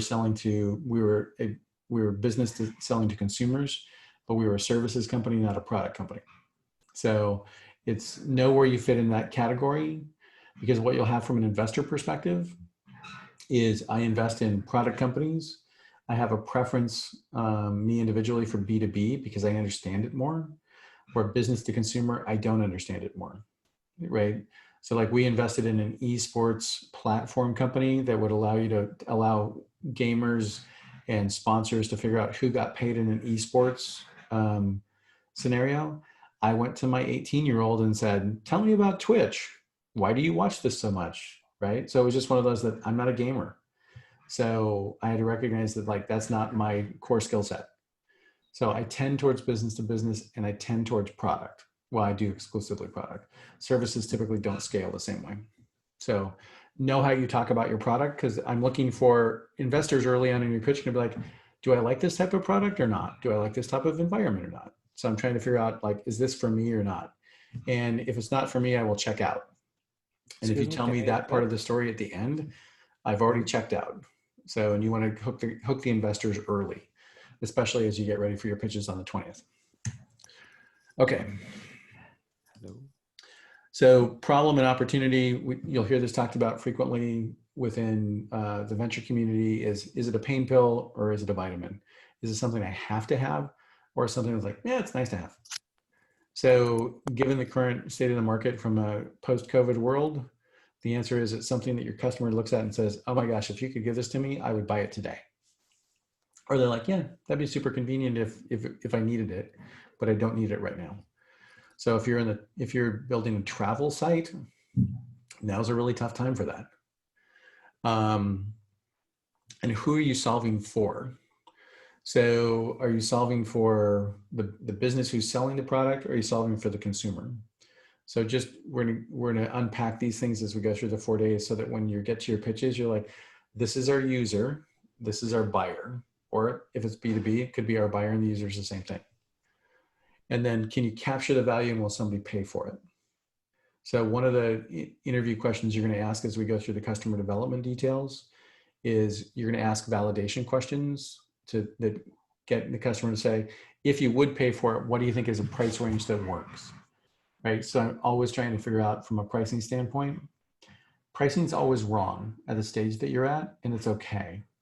Most startups at the early stage don't change their pricing for the first 3 years. That's a mistake. But I'd rather have you pick a price, get it on the website, have people react to it, than be ambiguous about the price and not know. Like, know that when you go out, your product doesn't have all the features the customers want, your pricing is going to be wrong, but as you mature, you're going to match the feature set with the pricing the customer's willing to pay. You need to recognize too that we're funding, as an investor, we're looking at funding a company, not funding a product. So one of the things we'll talk about in day 3 is a product roadmap and where you're going and why you're going there, because we really want to understand, like, tell me the story narrative of, you're going to go from this one product to a suite of products. You're going to go from this one product to, how do you take that product into more customers, or how do you take more products into your existing customers? Because I'm concerned about that growth of customer. So I used the DocuSign example. Early on, they charged $29 a month for real estate agents to do processing. And a friend of mine was the VP of sales there at the time, and they got their first $1 million contract with a big bank, right? So again, are you going to increase your average revenue per customer, or are you going to go to more customers? Because as an investor, what I want to see is, how are you growing that? Ultimately, it is reflected in what's called your enterprise value. So I think of it as, how do I sell the company? So if you're a product company and you have recurring revenue, we'll talk more about revenue models tomorrow. But if you're a transaction fee business, so we make a transaction fee on every business, and then that our customer may use us 3 times a year, I have a value in the enterprise. If we have monthly recurring revenue and customers use us every month or every week or every day, then that's going to be a higher value company. So to give you the simple math on it is, if I run a consulting business that does $1 million a year at 30 to 50% gross margin, that business, if I try to sell it, is worth $750,000 to $1.5 million, roughly, because it's services, there's people required, it's non-recurring revenue. If I run $1 million subscription business that sells to business, then that business will probably sell for 8 to 12 times revenue. So it's going to sell from $8 million to $12 million. So the company we just sold, we sold for $15.5 million, and it was similar in that valuation range. But if I was doing $1 million in consulting services, that company would sell for $1 million. So Dave? know that the outcome there is the difference in, again, as an investor, I look at it and say, I can get a check for 50K as an angel into your deal. How do I get a check out of your deal? Right? I want to know how long it's going to take and what the value is and return is. Dave, can I ask a question, Excuse please? me? Yeah, go for Can it. you hear me? So isn't it usually like for products, isn't it usually the revenue that we make and then times 10? And that's the exit multiple, isn't it usually, or do they also factor in sort of the team, the whole company and everything else, and just the solidity of the whole structure of the company, not just how much revenue they're generating? Yeah, so it's all those things together. So for example, customer concentration would be a negative on your valuation. So we have one company we're working with right now, 80% of the revenue comes from one customer. That's a bummer. Yeah. Right. So it's good revenue, but the fact is that one customer cancels, the company is worth a lot less. Is it transactional revenue versus recurring revenue? Transactional revenue is valued at 1 to 2x. Recurring revenue is valued at 8 to 12x. So how many engineers do you have on your team? Right. If we were acquiring because we wanted to be, there's lots of buyer profiles. We won't spend a ton of time with it. Lots of variables that impact valuation. Recurring revenue versus transactional revenue is the highest lever difference. So if today you had an idea that was like, today we charge transactional, I'd be like, how do we get you to subscription? Right? If you think about it, Microsoft licensing and Microsoft Office is a great example. It used to be you buy a license and you could use it perpetually and forever. And 15 years ago, everybody's like, oh my God, if we switch to software monthly recurring, is that going to be a problem? And they did. And now it's just like, it's such a no brainer that everybody wants to be in the subscription business, right? So Nabil, you were going to ask? Yes. Are we going through the, how to evaluate the companies as well in this program? Like, one more time. Are we going to go through the points or criteria of evaluating a company as well? Like, we'll talk about it in your pitches and I'll give you feedback. Yeah, for sure. And know that those 10 criteria that we did earlier is kind of the same 10 criteria that the Flat6 team is going to use, maybe in slightly different order. So the people who are on the committee, some of them are independent, and the answer is they look at it as an investor, and they may prioritize things differently than the Flat6 team would do, or differently than I would do. I'm just giving you the general rules of how people look at it, and make sure you check all of those boxes on your slides. All right, okay. Dave, I have a question. Yeah, go for it. I'm just going to backtrack to the investor. So should we break it down into investors who want to exit before a merger and before an acquisition? Should that be the scenario? I mean, should we always consider share buybacks in case an investor does want to exit before? Yeah, we'll talk about it in day 3 in investor profiles for sure. The quick answer is no. Right now, the number one thing you need to be concerned about is how do you get enough money to go from scale or from launch to scale? And then the challenge is you have professional investors, and again, we'll go into detail on this in a couple of days, but you have professional investors who I'm investing other people's money, and you have angel investors. So if I'm investing for my limited partners, my average check is $1 million. If I'm investing for me, my average check is $50,000. Right? So my profile of what I need and my stage is totally different. So at the same time, investors will have things that happen that they have change of life too. And they're like, hey, it'd be really great if the investor needs to exit, that's really not your problem, right? I mean, you need to be aware of it because it can create noise for you. But right now, the story you need to put together in these 4 days before the 20th is, how do I tell this story in such a way and validate it with myself and then with Flat6 so that I can go raise money to get to the next epoch of the story, right? Which is product market fit. Because at product market fit, you have tons of optionality, right? You can sell to somebody, you can raise more capital, you can bootstrap it and fund it itself, right? You have lots of options. But right now, that's that first milestone, right? You have to get to product market fit. So everything else is kind of noise. Fundraising, we'll talk about in a couple of days. And he said, I've raised a bunch of cash. I've done a bunch of investments. There's nuances that go with it, but what you're number one concerned about is how do I get to product market fit so I can scale? Dave, Yeah. if I may ask a question, Yeah. I'm not sure if this is the right time for it, but so for example, let's say now considering the pre-launch and then the launch stage and the scaling stage, what would you consider as a good percentage to start with as a sole founder? So let's say that you want to give away vested shares to certain employees or something. So how much for an application, what would you think is a best percentage to kind of give away to ensure that giving the product enough sufficient time to raise capital over a time period when it's actually launched? We'll actually talk about the end of the day today as far as equity splits and awkward co-founder discussions and what you need on the team and all that we'll cover at the end of the day. Because as an investor, I want to make sure that you've got some of the right splits in there too, right? So that people are adequately incented, especially at this stage, because you guys don't have enough cash to pay people. So the way you pay people is with equity, right? So, but we'll talk about that at the end of the day, how you split equity. I'll walk you through a process of how you have those conversations and how you decide to split equity as well as the tools you can use to actually do that work. Okay. All right.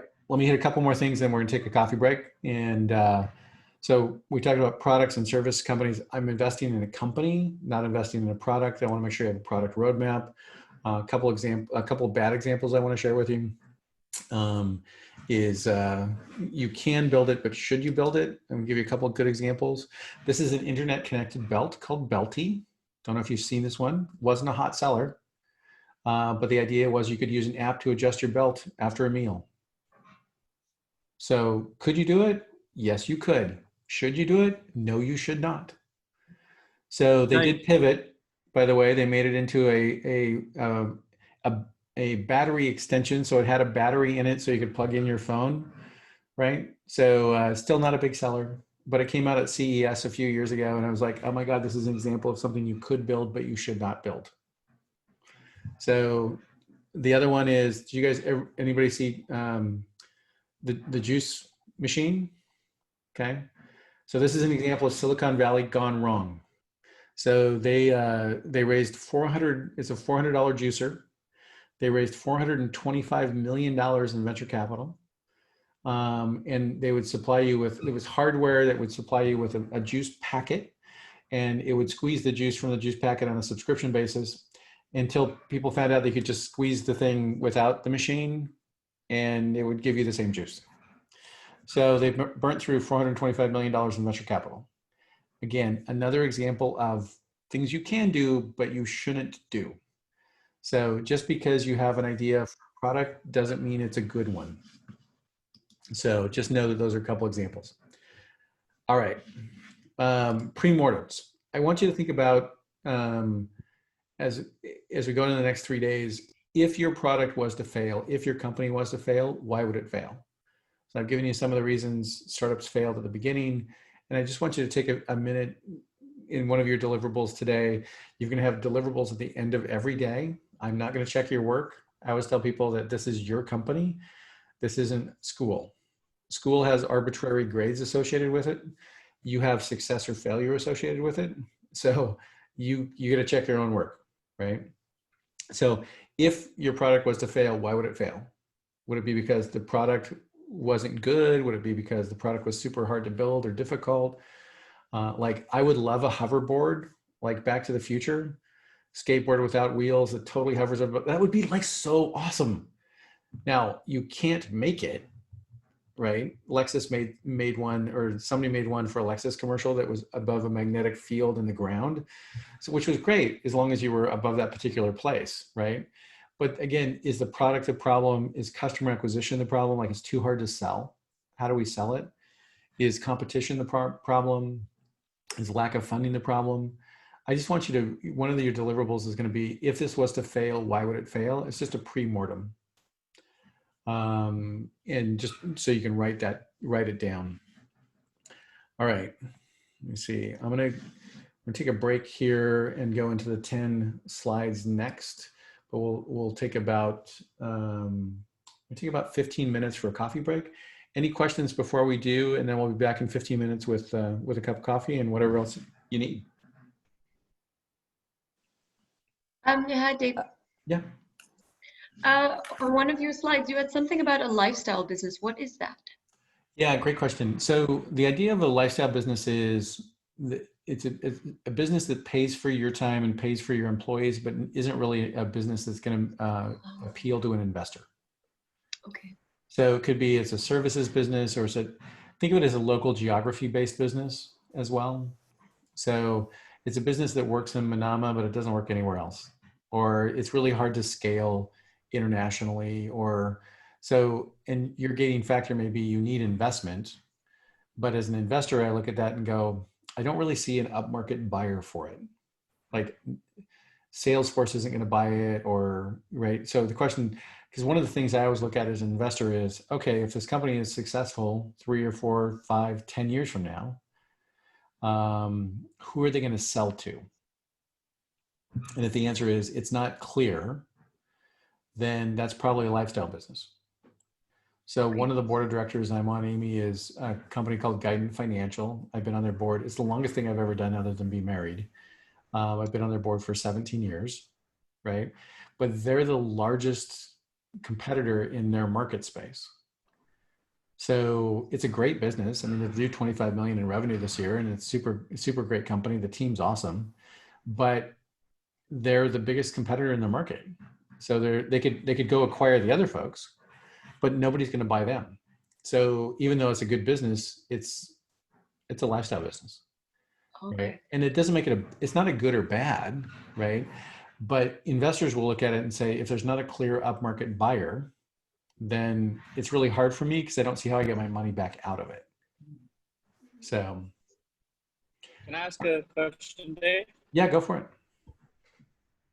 So will an investor always look for like a buyout in the an exit in the form of like a buyout or a sell, or would they ever invest in a company that would be, for instance, generating revenue to pay them, or would they always look at like, I want to just sell as a big chunk and get a big chunk of money back? It's a great question, Tom. It comes down to who the investor profile is. As an individual investor, if you wrote me a dividend check at the end of every year, I'd be super excited about it. As a venture capitalist, I don't have a mechanic to take that money in. So what I want you to do is use that cash, continue, grow faster and faster, right? And then ultimately exit, because the only way I get my money back out is at the exit of the company. So in that way, if I had Dave as an investor in venture capital as an investor, they would be conflicted, right? Because Dave's like, you could give me money back, like a dividend would be awesome, right? But a VC is like, no, I don't want you to pay dividends. I want you to double down, and grow, because that's the highest return opportunity, right? So it comes back down to investor profile, and not a question you guys have to answer today. I want to provide you context of how your audience is going to see it, both at getting into the program as well as demo day. And the challenge with venture capital is once you start taking venture capital, you kind of take my business model, right? Which is at the average. So as a venture capitalist, I have limited partners. So you all on the call, and there's 37 people on the call. So I've convinced all of you that you should invest in my venture capital firm. The terms of that VC investment is 10, 1 and 1. So you're going to commit for 10 years plus 2 automatic 1-year extensions. So the best companies we invest in early are going to take more than 10 years to pay out. So now I have to convince you that those best companies, you should let it ride. And you're like, well, but I have kids going to college in 8 years. I need cash back. Like, yeah, but you've committed for 10. And the best deals are going to take 15, like DocuSign. Right? So you don't want to exit those companies early because that's your best return. So venture capital is a little quirky, and you just need to understand the investor profile so that you're aligned with their incentives. Like Tamkeen is a really great investor because they're concerned about economic development in the region and jobs and those sort of things, but they're still going to get measured on returns at the end of the day, right? And the same with Flat6. So we'll talk more about investor profiles in day 3, but I know at this stage, you guys are mostly concerned, like, I need to get from launch to scale. Yes. And I also need to figure out how I get it funded. Absolutely. So that's what we're trying to get you ready to do. All right, we'll take 15 minutes. I'll go on mute and off video, but I'm going to keep it going from a record perspective. Feel free to chat with each other, and I'll be back with a cup of coffee as well and talk to you in 15.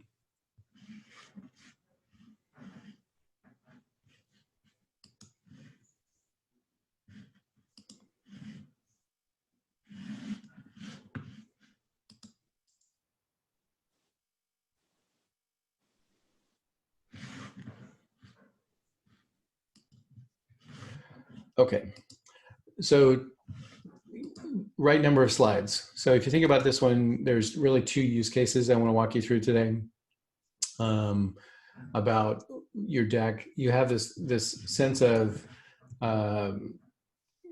rights and wrong is a little less about, is it a right way to do it and a wrong way to do it? It was really more about the context of what you're doing from a pitch perspective. The number one thing is this is a structured pitch, like you'll have 4 minutes and 8 minutes or 5 minutes and 8 minutes, or you'd be on stage. Pitch events are funny.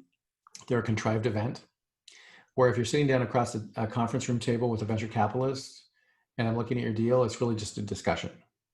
So should you have 10 slides or 12 slides? Just depends on the use case. So in this case, we're going to do a 10 slide deck for you for the 20th. Is going to be the slides you're going to use.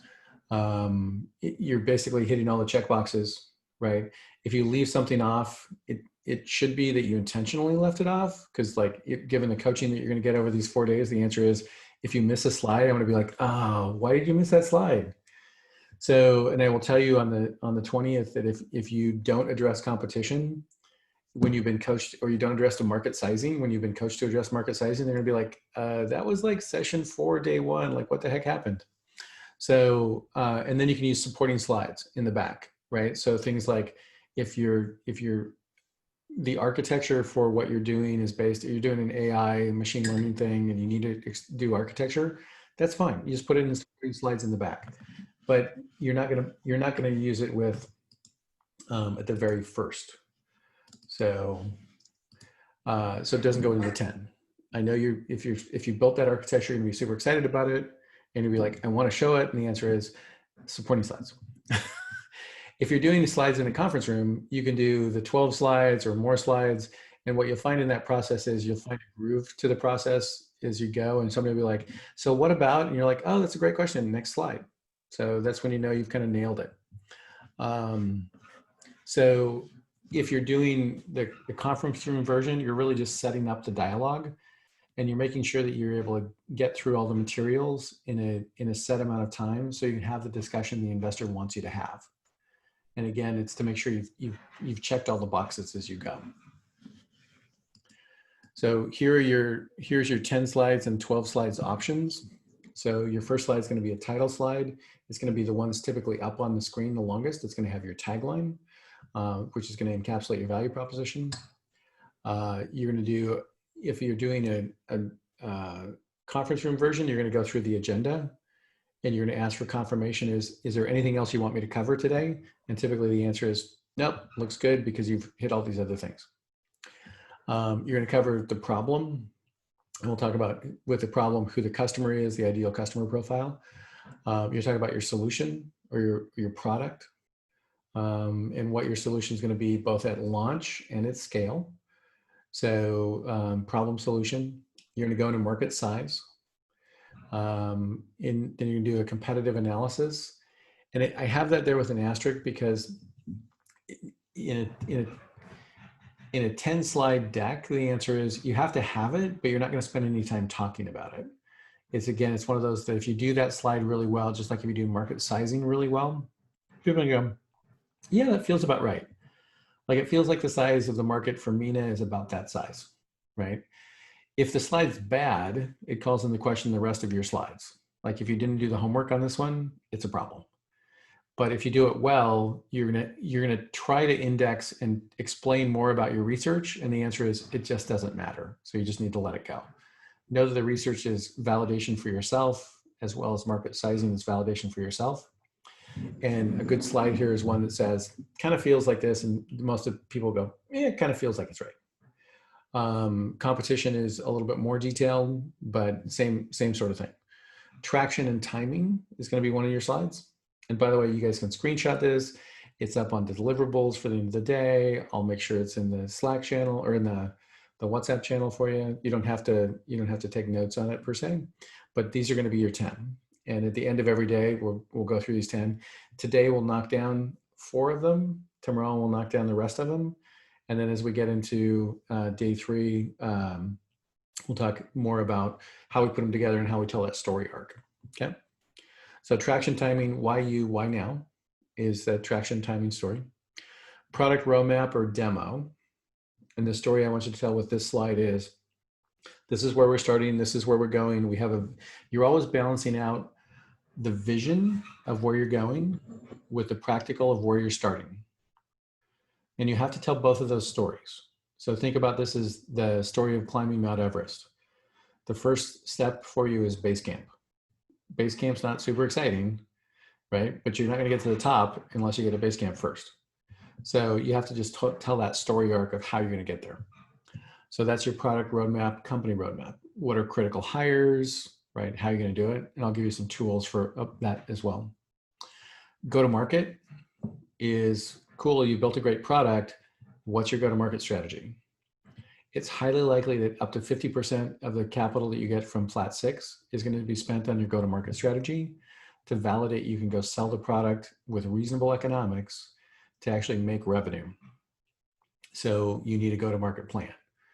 So what are you going to spend that money on? How are you going to spend it? We'll talk more about how startups make money tomorrow and what your initial marketing strategies could be relative to what your product is. Why Bahrain goes with that too. Are you in Bahrain to get to MENA?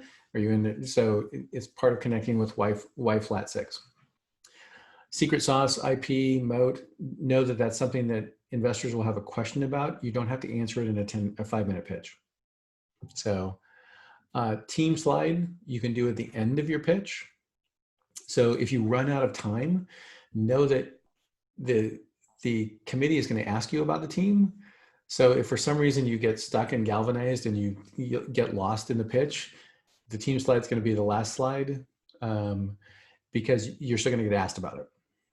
Now, the exception to this one is every once in a while I've seen a pitch deck that is super technical and super geeky and it requires, 4 PhDs. And I'm like, when it's one of those, your team should be at the front because it kind of tells the story of like, we have 2 experts in the world at this and nobody else knows how to do it. And it's like, okay, well, that makes sense that your team should be at the front of the slides, but not at the back. But generally speaking, if you run out of time, you're still going to get asked about the team. And the last one we talked about a little bit, which is just what's your ask. So, and we want you to have a clear ask at the end. You'll see that there's a link to a blog post there where I've broken down all the slides as well. It's just additional resources for you. All right, so those are your 10 slides. We'll come back to them at the end of the day today. We'll come back to them at the end of the day every day. Just know that we'll knock through the first 4 of those slides today. We'll knock through the other 6 tomorrow. And then going into Wednesday, pitches at the end of the day Wednesday, you'll need to have your slide deck ready. So you have deliverables tonight and you have slides that you need to start working on. So will I check your slides? Yes. At the end of day 3, we'll be checking everybody's slides at the end of day 3 and end of day 4. Okay. All right. So let's get into the content around how do you build the slides? So research and competitive analysis. So research here, think in terms of, again, investor perspective. If I'm going to make an investment in your company, I'm going to write an investment memo. If I'm going to do an investment memo, I'm going to go do research. That research is going to be based on what I think the market size is, the market timing is, the competitive analysis is. So I'm going to go replicate a bunch of work that you're already doing. So if you want to jumpstart me through that process, you could share out the Google Doc that you've already done from this exercise, where you've actually done the work for me in advance. So now it's not that it's going to be finished work or you're going to help me write the investment memo. It's going to be more about you helping me jumpstart my research into your company of why I should make that investment. You're just taking friction out of the process for me. But it's also you proving to yourself that this is still a great company that you want to go start, and it's still a great market you want to go after. So a couple different methodologies behind research if you're new to the research market. Blue ocean versus red ocean. The idea of a blue ocean is nobody else is there and it's a wide open market. A red ocean is the idea of lots of competitors, sharks in the water, lots of, right? It's just not a great market to be in. So there's great books on these if you want to go super geeky and research. In the 3 days I have with you, I get to give you a flyby over a bunch of content and point you back to research later if you want to dig deep into it. But I don't get to spend a bunch of time going too deep into it. Gartner is also a way to look at competitive analysis. They use the 4-quadrant box you'll see frequently where your product is always in the top right? Sometimes you have to contrive your axes to get your product in the top right. So don't be too contrived about it. I always tell founders that you want to, the top right quadrant you always want to be in is where customers have the most pain is one axis. And the other axis is where they're willing to pay a premium to fix it, right? That should be your top right quadrant. So, and Gartner's Magic Quadrant is one of the ways you can look at to get to define your competitive market or define your research. It doesn't matter to me which methodology you use. It's more about the exercise of doing it. And I'm gonna give you practicals, kind of, here's how you do it from a Google Docs perspective. So in that, so you're gonna create a Google search is where your place is to start. And you're gonna create a Google Sheet with a bunch of tabs on the bottom. One of them is gonna be keywords. So the keywords and key phrases tab, it is if my customer was to face a Google search bar today, what would they be searching for? So what's the keyword or key phrase? If you're building a product nobody's ever seen before, truly it's an innovative product, that means nobody's searching for it because they don't know that it exists. So the question then becomes is what are the market adjacent search topics they're going to be searching for? So, and you're going to just start to compile those words into that search topic, into that tab of your Google Sheet. So that's tab number 1 is going to be search words, search phrases. Tab 2 is going to be competitors, and we're going to get into competitors here in a minute. But you can also search on Google AdWords tool will allow you to put in a URL of a competitor, and they will tell you all of the search words that they are currently buying. So if you want to shortcut the process, you can do that as well. Okay, but starts off with if I'm the customer, what am I going to type in to find you? Keywords, key phrases, key outcomes. What are those keywords? The next tool I'm going to go to is Crunchbase. Crunchbase is a free tool, mostly focused on the West, but you can look at companies, and again, you're going to look at categories, business to business, pharmaceuticals, business to business, enterprise software, business to consumer, gaming. Whatever the category is that we talked about a little bit earlier, you're going to start to look for what are those companies that are in that same market, same type of business that I can begin to look at and draw a company list as a competitor. So Crunchbase is a great way to start that. With the Crunchbase data, you'll also find that they have information about when they raised money, how much money they raised, and data like how many employees do they have. So the biggest aha with the competition one here is that I've been in meetings where companies are pitching and I'm like, oh, well, you guys are like so-and-so. And they're like, we are? And I'm like, yeah, the company just raised like $20 million in Silicon Valley, right? And that's an epic fail on a fundraise. Right. So the last thing you want to do is walk in and be like, oh, that's a competitor we've never heard about before. When I go to competition, then I'm going to look at what their products are and what their services are as well. So just from a timing perspective, have they raised money, who they raised money from. So tab 1 on my Google Sheet is keywords. Tab 2 is competitors. And I'm going to start to build out that list of competitors. Pattern matching, you'll hear that phrase in venture capital. And this is actually from Crunchbase, this screenshot. you'll see that there's categories. So consumer electronics, enterprise software, software subscription, messaging. You don't get to invent your own category. Your categories already exist. But there's markets where I've made money as an investor, and there's markets where I've lost money as an investor. If I've lost money and your deal, you come to me with your deal and I'm like, oh my gosh, I've lost money in that category before, and I'm an angel, am I going to go back to my wife and say, I'm going to write a check for 50K for this company? And she's going to be like, didn't we lose money in a company like that before? Right? Or if I'm a venture capitalist and we've lost money in an investment like that before, the odds of me writing you a check are really low for that same reason, because I have limited partners and I've lost money in that type of investment before.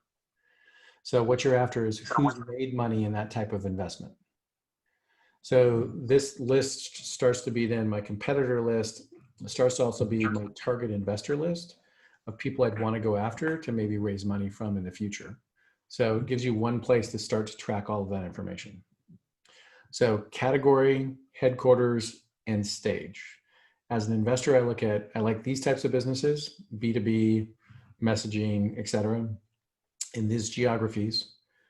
So again, if I'm a venture capitalist and I've raised money from the 35 people on the phone here, and I said, hey, I have a thesis. My thesis is I invest in early stage technology companies focused generally on B2B on the West Coast of the US. So like one of the companies that came through the Cairo program most recently, like I love the problem they're solving. I would have built a product in this category. I will probably invest in their deal and write them a check if they get in Flat6 Cairo, because I love the problem. I'm like, somebody's going to fix this. And I'm like, I found somebody who's fixing it. This is super cool. Right. So, but if I was a venture investor and my thesis was West Coast, that deal's out, right? Because I've already told you all as my limited partners, I'm going to invest in this thesis. If I invest outside of my thesis, I open myself up for lawsuits. So let's say I invest in that deal in Cairo and the deal goes badly, right? Then you guys as my investors are going to be like, why did you invest in a deal in Cairo? And the answer was, oh, I loved it. I thought it was great. Yeah, but you said you told us you were going to invest in the West Coast, right? So know that as an angel, I invest out of passion and I invest in you. As a VC, I invest on my thesis, period. So if you come and pitch me as a VC and you're not in my thesis, I'm just not going to invest. It doesn't have anything to do with you. It has to do with, I have a thesis and the thesis is what I raised money on. So stage, customer type, geography, seed stage, pre-seed stage, growth stage capital. Again, if I'm investing other people's money, I'm going to stick to my thesis. All right. So research. So some of this data and the data that came in the book a few years ago, 6 years ago, somebody came to me and said, hey, can I have your financial model? And by the way, you guys have access to, there's 4 templates that'll get you through 80% of the financial model templates you need. You'll get those all tomorrow. So, but 6 years ago, somebody came to me and said, hey, can I have your financial model? I'm like, well, yours is a marketplace, mine's a subscription. Those are just kind of different. And it raised the question of like, well, how many templates would you need to address the 80% of the startups, right? So you didn't have to start with a blank spreadsheet because blank spreadsheets are painful. So I went back to the CEO of Crunchbase and said, hey, can you pull a list for me of every seed funded company in the last 18 months? I don't know why that was just like, seems like a good list. Ends up being 2,654 companies that we now have tracked over 6-year longitudinal study. Never intended that. And then categorize them into what are their revenue models. After 6 years, there's 14. That's it. So tomorrow we'll go over what the 14 revenue models are. You can choose a primary and a secondary, and you have your revenue model. How you make money isn't creative. Like your product is creative, your marketing is creative, creating a new company is creative, but how you monetize it, it's not really creative. You just need to pick one. So we'll go over those in detail tomorrow. I realized I need to change that slide from 16 to 14. There were 2 that were I originally included that I've since, one was coins and tokens. So if you were following ICOs and coins and tokens recently, The answer is if there's no way to track conversion metrics, right? It's not really a revenue model, right? It was a fundraising model, which is fine. And I hope it comes back, or maybe it doesn't. I don't know. I don't have if there's 14 or 15 models, doesn't really matter to me. It's more about how do I make it simple for you all to pick the model that helps you make money. That's what it comes down to. There's 4 basic sales models. We'll go over those tomorrow.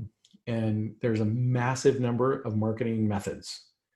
So, and marketing is a wildly creative process, and there's no one way to do marketing.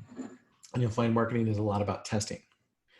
And then what we tracked was the time from seed round to A round, and from A round to B round. We plotted them out around which ones were most successful and which ones failed.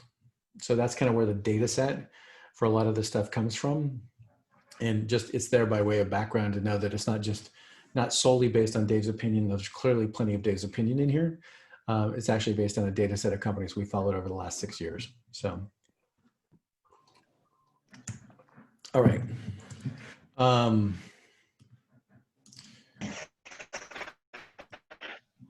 So, and as I mentioned, the top 4 of those financial models are basically are in a folder for you that you can download and use any number of based on what you pick tomorrow as your revenue models. So, hey Ahmed, do you have a question or just on? All right, that's the nice thing about power. I can mute.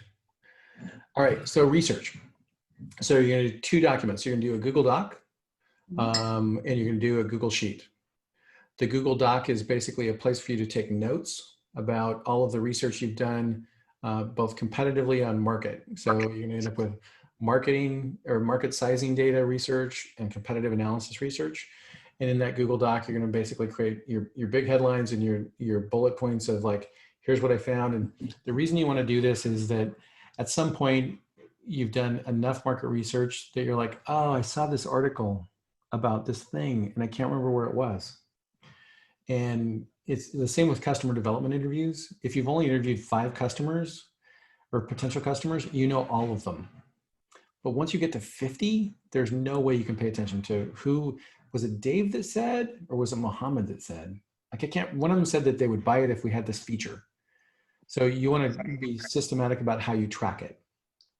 So Google Doc is going to be based on a place for you to capture all of that data. The Google Sheets are going to be a way for you to start to track keywords and competitors. Okay. So on the Google Doc, one of the things you're going to track is who are the thought leaders in the category, who's writing about the category. So in the case of, there's a great blogger who works for Redpoint Ventures here in Silicon Valley named Tomas Tongas. And Tom is particularly good at writing about key metrics for SaaS related companies and conversion metrics and sales metrics. He's like super geeky on those things. I'm super geeky on a set of other things. So one of the things that I did with Tom was on his blog, he'd written this great blog. So I commented on the blog, right? I was like, oh, it's a great blog. Thanks very much for posting it. Have you seen this other resource here that's complementary to it? And I genuinely was being complimentary about what it was he was writing. And then a few weeks later, I commented on one of his other blogs as well. So here's a quick question for you. So I have about 3,000 people who read my blog every month. So 36,000 a year. Any guess how many people commented on my blog last year?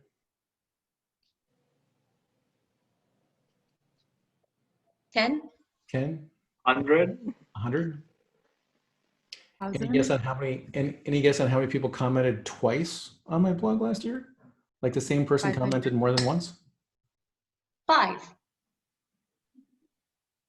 I think it was 2. Do I know those people? Oh my God. Yeah. I love those people. They're like my favorite. Right? So I put stuff out there all the time. It goes out, 3,000 people read it. I don't know if anybody liked it. I don't really, but when somebody comments on something, right? And somebody comments on it a couple times, right? So the aha is if you create a list of people who are thought leaders in the category and you actually bring them value, right? Where you're like, hey, this was super awesome. Thanks very much for it. Not, you don't lead with your pitch, right? You lead with value. Then they're going to notice who you are. If you do it a couple times, they're going to know who you are. So in the case of Tom, I saw that Tom was speaking at an event that I was going to be attending in Vancouver, Canada. And so I reached out to him via his blog again and said, hey, I see you're going to be speaking at an event that I'm going to be at in Vancouver as well. And his response was, that's awesome. We should grab a beer. And I'm like, I just totally fanboyed this guy. That was it, right? There was nothing else to it. So if you have somebody who is writing about your area of expertise or your area of interest, like follow them, fanboy them, fangirl them, right? But what you're really after is, I want to build a connection, but the connection doesn't start with, let me pitch you on my company. That is not a value add on their side. The value add on their side is, love the content, what you're doing is super cool. Thanks for doing it. Have you seen this resource as well? I also follow this person. Do you track with them? Right? So add value to their life, but like help them do that. But you'd be surprised. Like I always chuckle that the number of people who actually comment on the blog is super low, right? And it's not why you do it. If it was, it'd be in trouble. So, so one hack along the way, right? So who are the professionals that are writing about it? Just in general, who's the broader thought leaders, goes into another tab. And then one of the things you're going to do with all of your competitors and all of the thought leaders is you're going to subscribe to a Google alert for that person or for that company. Because you're going to get an email notification every time that they send a press release. You're going to follow them on social media, so you're going to hear everything that they're thinking about or talking about. If you're super geeky, RSS feeds still work, and every time that web page is changed, you'll get a notification of the web page change, which is particularly useful as you're tracking pricing. So if somebody makes a change in their pricing scenario, you'll get a notification. So one of the things I want to do is I look at the financial information for these companies. I'm going to track the company. So your email here on the company data, jump ahead, is I'm going to do their competitor. I'm going to do their URL. I'm going to do their Crunchbase link URL, because the Crunchbase link is going to tell me how much money they raised, how many people they have, who did they raise from, what stage they're in, how Crunchbase looks at them from a category of company. I'm going to have their amount funded, the number of people on their team. I'm going to look at their features and benefits. We'll talk about using the Wayback Machine here in a minute, about going back to what their site looked like previously. And I'm just going to keep a place for notes. So that's going to give me the start of my competitive analysis. Now, again, if you're asking me to write an investment memo for me to invest in your company, and you have a list of all of your competitors you've tracked over time, that's great. You just want to make sure you don't miss any of the obvious ones. I have a question. Yeah. Would that impact the judgment of at what valuation would the company be acquired at? Like, let's say, for example, that a competitor or someone who had similar features of whatever you're going to provide was able to raise as a pre-seed funding or seed funding a higher amount. Would that determine kind of the valuation of your own company? Yeah, for sure. I mean, it's comparable, right? Just like a piece of real estate. So if they've raised $1 million and they're so far in front of you, I'm going to look at it and go, yeah, it kind of feels like it's the right number. But keep in mind, the early stage valuation is based on a heuristic, not based on data, right? And the heuristic is, do I like your team? Do I like the market? Is the product sticky, right? The same fast four, right? Do you have some traction? Because valuations are funny, right? There's math involved, but the math doesn't really apply until you sell the company, right? So at scale, I can compare you to math, and there's comparables, and there's publicly traded comps, There's stuff that makes stock market prices move the price of a stock. At your guys' stage, you don't have any data. You don't have any revenue, right? Or you have very little. So if I based it only on that, your valuation would be super low. So the good news is they're comparables. The bad news is valuation data isn't as precise as you would like it to be as a founder, right? It's kind of it's a guess. It's a heuristic. So, and that's okay. I'll walk you through what the heuristics are, but just know that it's not as mathematical. Like I talk to founders all the time, like, well, how would you value our business? And there's a valuation company we actually talked to about selling, which was kind of very meta, right? Because you're like, the valuation company was like, we want to sell our company. We think the value of our company is this. I'm like, I don't think it is, right? So because there's just not much comparable data, companies your size, companies your stage, companies based in GCC, right? There's not a lot of comparables versus like a 2-bedroom apartment. There's lots of comparables. All right, specific competitors. Dave, just a question, please. Yeah. Do they have to be competitors in the region or global competitors if there aren't any direct, there are indirect competitors, let's say in the region, but not direct competitors? So totally, you're definitely tracking both. So there's three types. There's direct competitors in region, there's direct competitors in additional markets, and there's adjacent competitors in both. Right. So there's people are like, yeah, people do this today, but they're not really a competitor for us. Like people use Excel and people to do the job, where we come in and give them a tool to help them to do that job. Right. So my direct competitor in market today may be Excel and people. My indirect competitor is going to be a Western company who does what we do, and we're kind of following their roadmap. Great. They're still not really they're a direct competitor, but they're in a different market. Right. So you should break them up and say, I have direct competitors in market, I have direct competitors out of market, and I have market adjacent competitors who are people who could do what we do, but they're not doing it today. Okay. Like I'll hear that one frequently from somebody, and they're like, oh, Microsoft could do this. And the answer is Microsoft could do it, but if it's not already $1 billion market, Microsoft's not going to do it. Right. It needs to be an established $1 billion market. Like when Slack launched, you guys all know Slack. So before Slack, there was this product called Yammer. Did you guys ever hear Yammer? Yeah. So Microsoft bought Yammer for $1.3 billion and then effectively killed it until Slack came back and became worth $1 billion. And then Microsoft Teams came out, which was basically Yammer 2.0.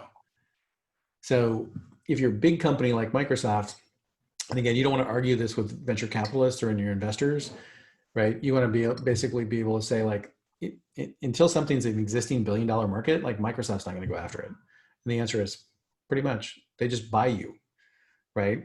So that's the way they do market acquisition. So, but getting back to competitors here for a minute, on your competitors, you're going to do, you want to dig into what their feature list is. Like what are their features? What are their benefits? How are they positioning the product? Is it obvious who their buyer is from their marketing?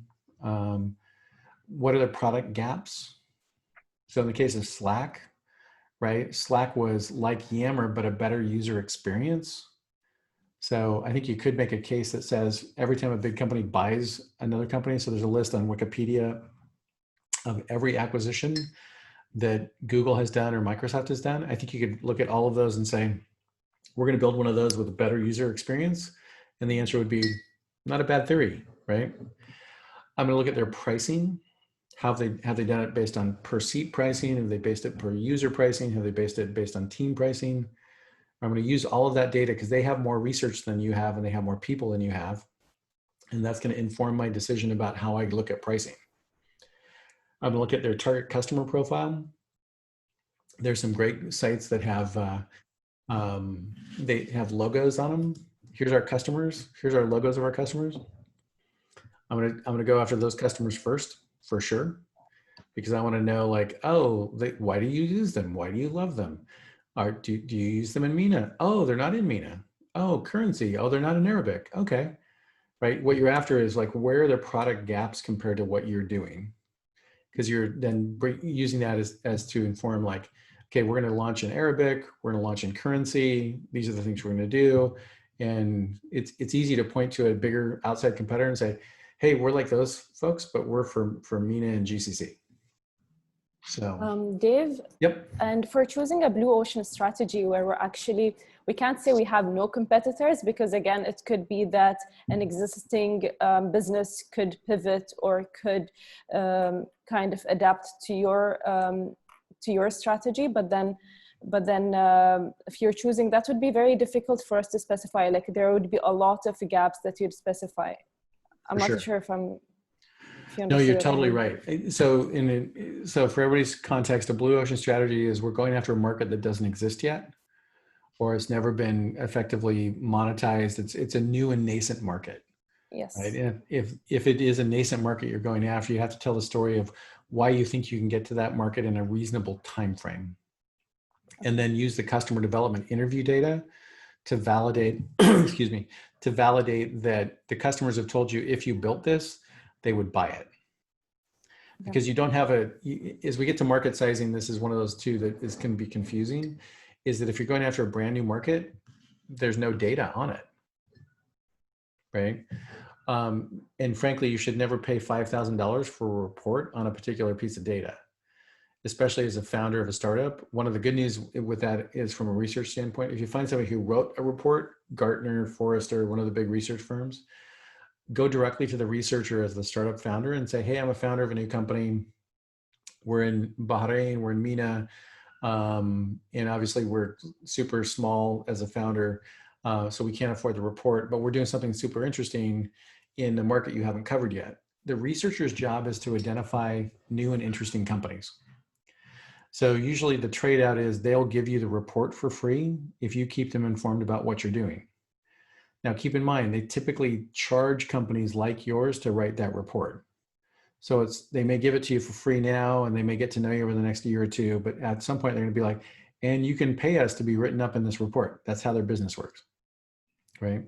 So just know that that's part of what they're after, but usually you can get that report for free for the first version. And at some point they know you're going to pay for it, but they're not trying to sell to you. They're trying to sell to big enterprise companies and big telecommunication companies and people who aren't doing innovation. So you don't need to spend $5,000 for a research report. Just contact the researcher directly. Tell them what you're doing in a different market, and the odds are you'll get the report for free. Sorry, Dave.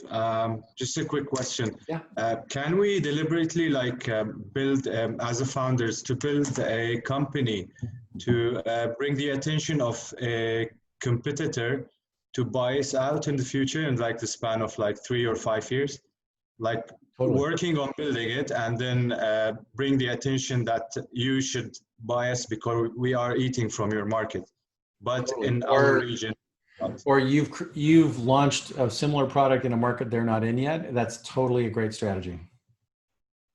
But let's say we're building something, let's say unique, that some features that they haven't tapped in yet as our company.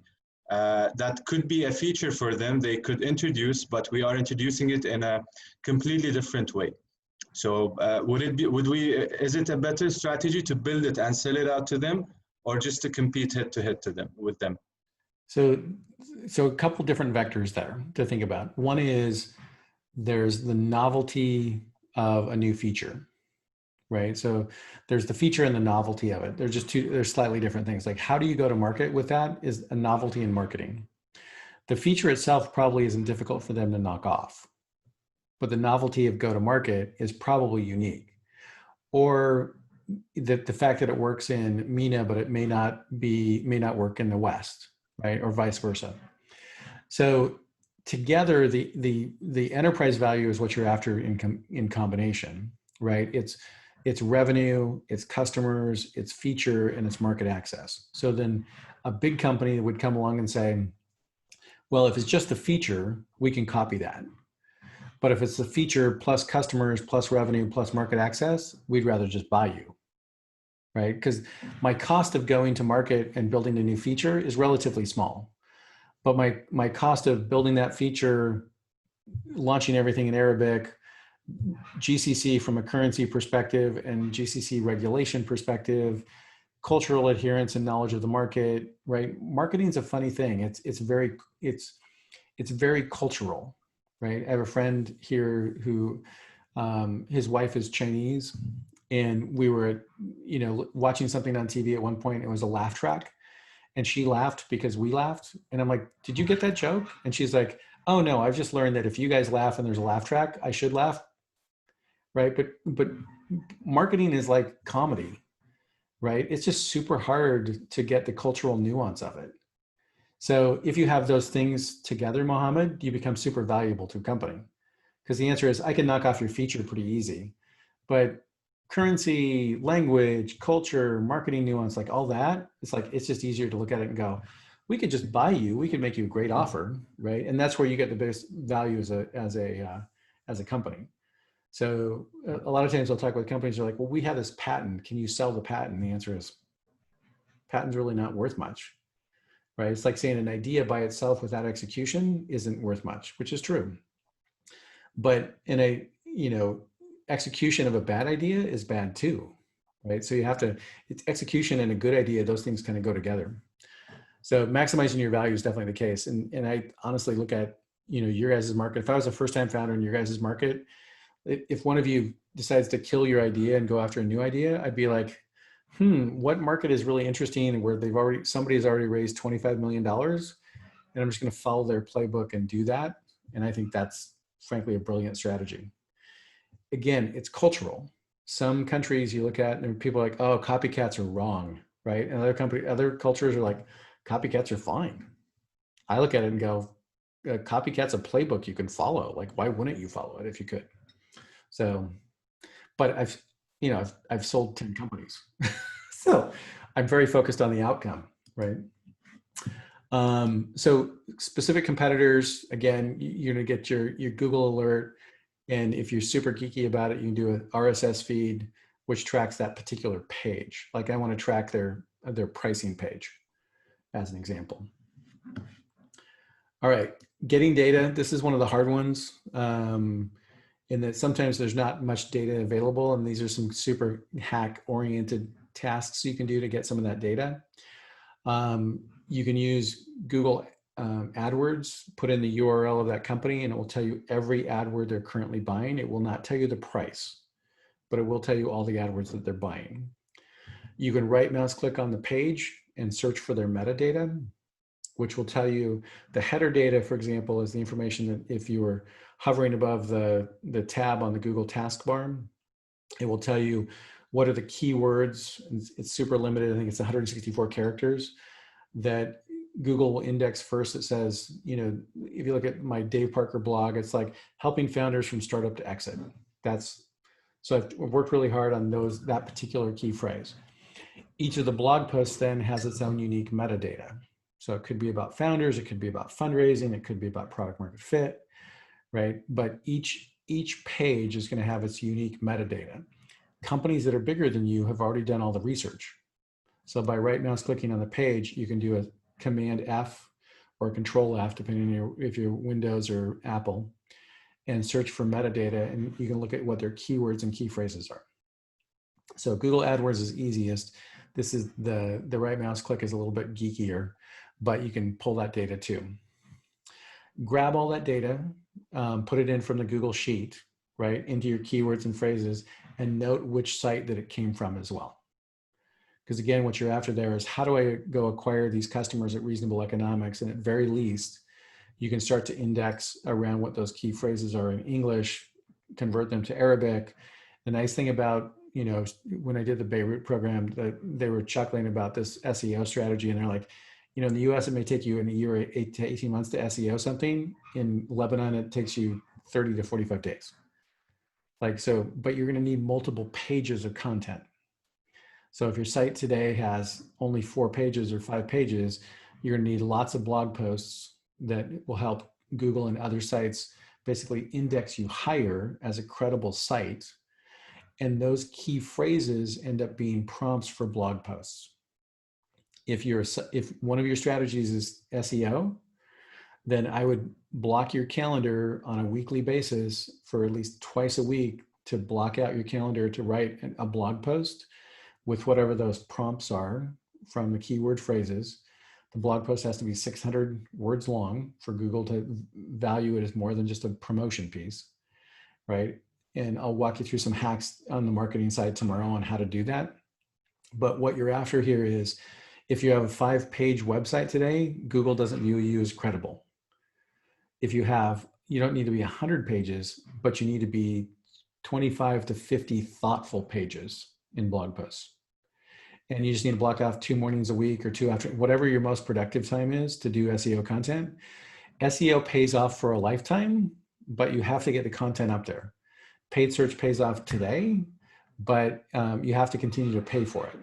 So if you want to be the Slack of MENA, or whatever, insert company title there, right? Then you should start writing around their blog post content for that, and use that as a just add a blog to your existing site.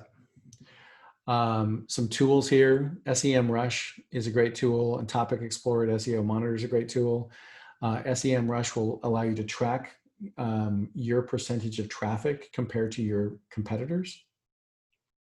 So for example, with you guys get the folder of all of Venture Ready models for the financial models.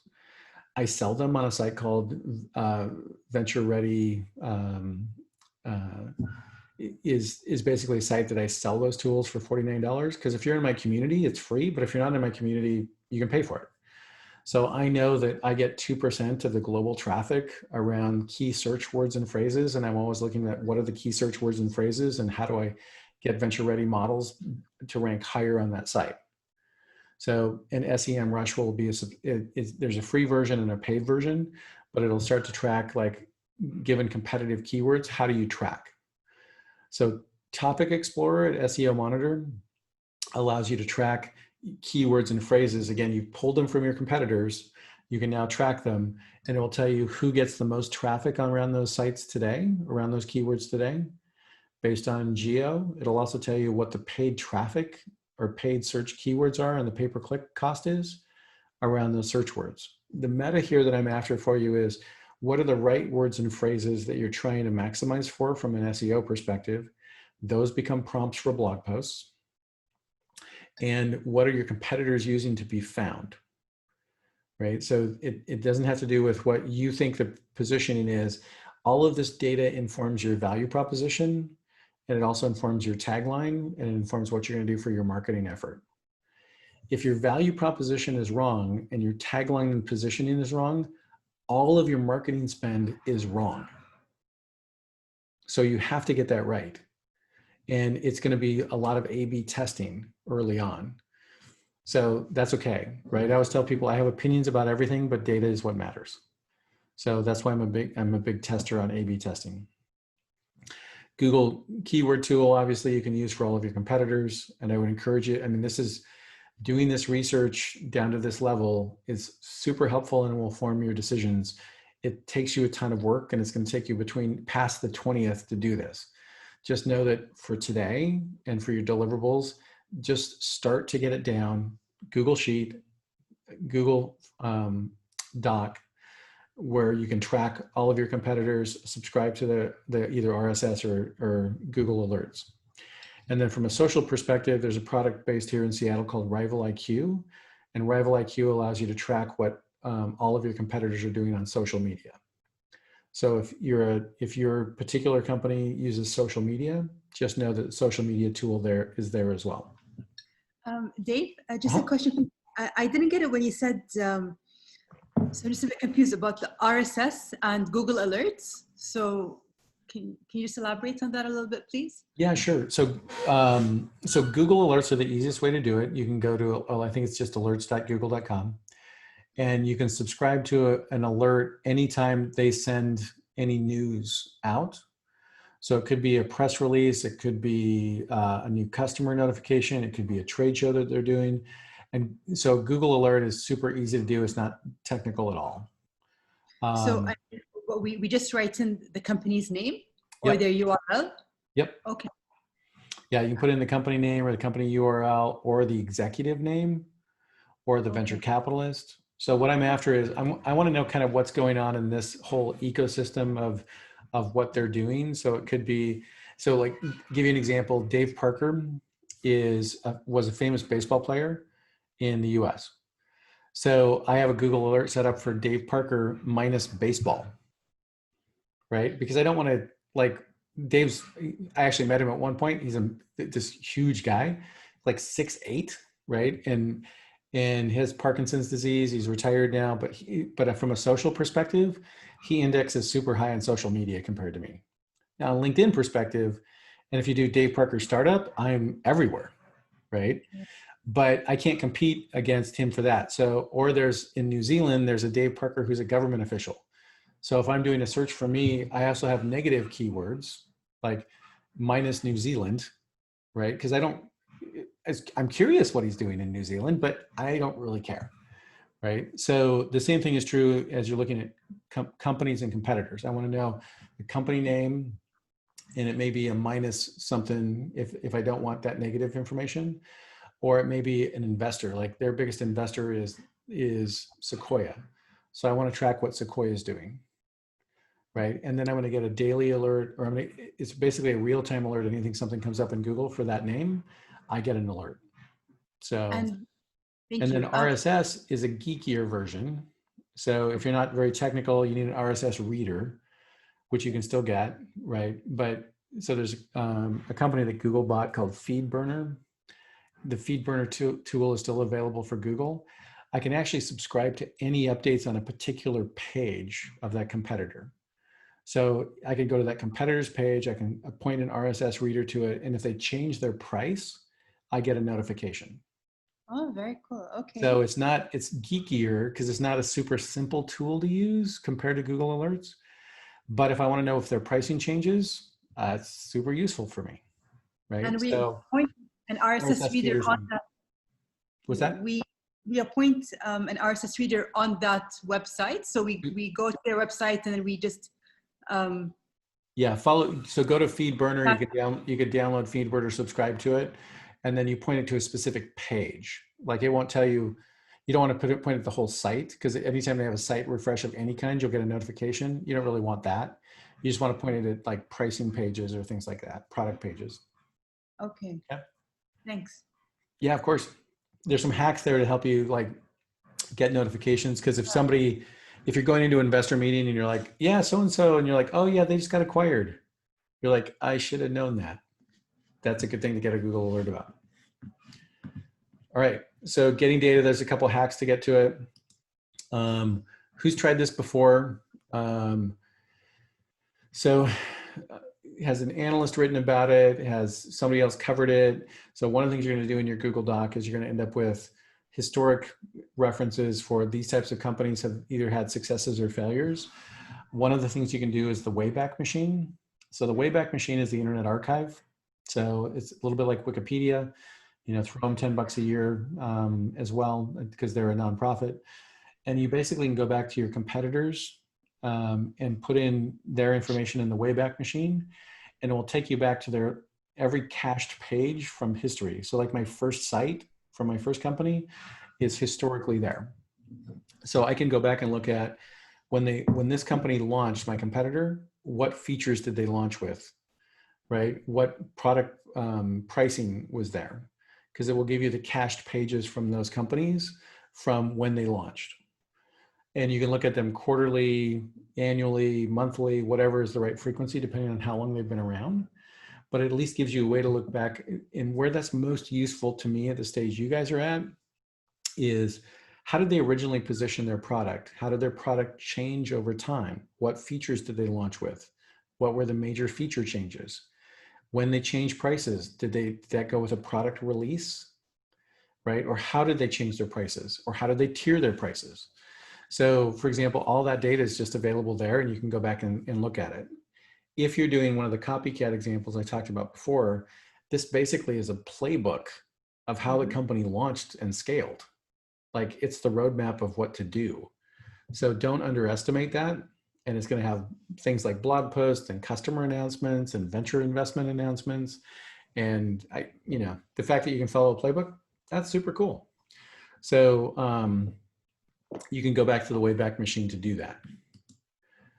So features, product positioning, prices over time, and then just browse their history.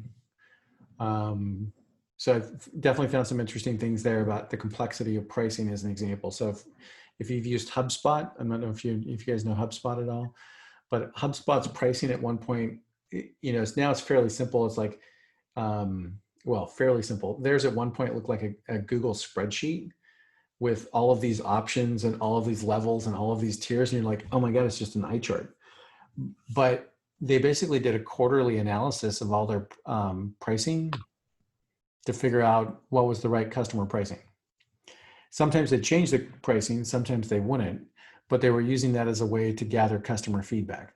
So if you want to go back and look at your competitors, you'll figure out like, oh, they haven't changed their prices for a long time. Most startups don't change their pricing for the first 3 years. I don't think that's advisable, by the way. I don't think you have to change it every 3 months, but I think you should be open to the feedback and the data. I'll give you an example.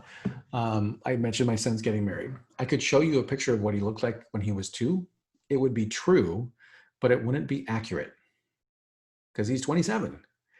So at 27, like the world has changed. As founders, my analogy, to stick with the analogy, is you remember what your product was like when you launched it and all of the features it didn't have and why you priced it that way. But now 6 months later, 12 months later, you have more features, you have more benefits, and the people like it better. And you can look at raising your prices. So, but I think as founders, we kind of look at it and go, oh, I know all the flaws. I know all the technical debt, right? I know all the things we haven't done yet. That's all true. But pricing is based on what the customer is willing to pay, not what you think the value is. That's why you're doing A/B testing. So Wayback Machine's a good point of reference for you, for your competitors, for that reason. Okay. Yeah, I have a question. Yeah, go for it. Based on my market research and our competition, they have what I think is lower prices than what we believe. It's like, you know how Apple would probably sell an iPhone for like 5 times more than, 3 times more than Samsung or Google, you know, an Android. So we want to position our product from the get-go as like an Apple product, you know, as in like a higher standard, okay? And and I'm just like that's the decision we're going with, and we want to start that way, and then see how the market responds to that. Even though we know what are the prices, right? And we're pricing ourselves a little bit higher, okay? Because we believe we can start here instead of starting lower. So what do you think of that? Well, we'll talk about pricing extensively tomorrow, but in general, I agree with you. So here's the deal on pricing. When you launch with pricing, you're always wrong. Sure. But I can promo. So if you launch too low, it's really hard to get pricing up. If I launch too high, I can give you a promo code. I can give you the first year free. I can give you the first 6 months free. But I'm setting the value expectation that at some point the customer should be willing to pay. If I go out too high and all of my customers go, whoo, right? That's less like beyond market, then you're going to get that feedback. But it's easy for you to react and say, that's okay. Like we're, you know, for our early adopter customers, we're going to give them the first year free, or we're going to first 6 months free. So it's easy to promo code and adjust pricing based on promotion, not core pricing. Yeah. What's hard is if you come in too low, right? So you guys remember Upwork? So it used to be, Odesk and there were 2 companies that merged, and the CEO took that one over, and they had to get pricing up. So they were probably at about 15%. So of the total transaction, they would take a transaction fee. Again, an example of transaction fee business versus a subscription. And there was a huge amount of pushback because they were trying to raise their prices to get it to closer to 20%.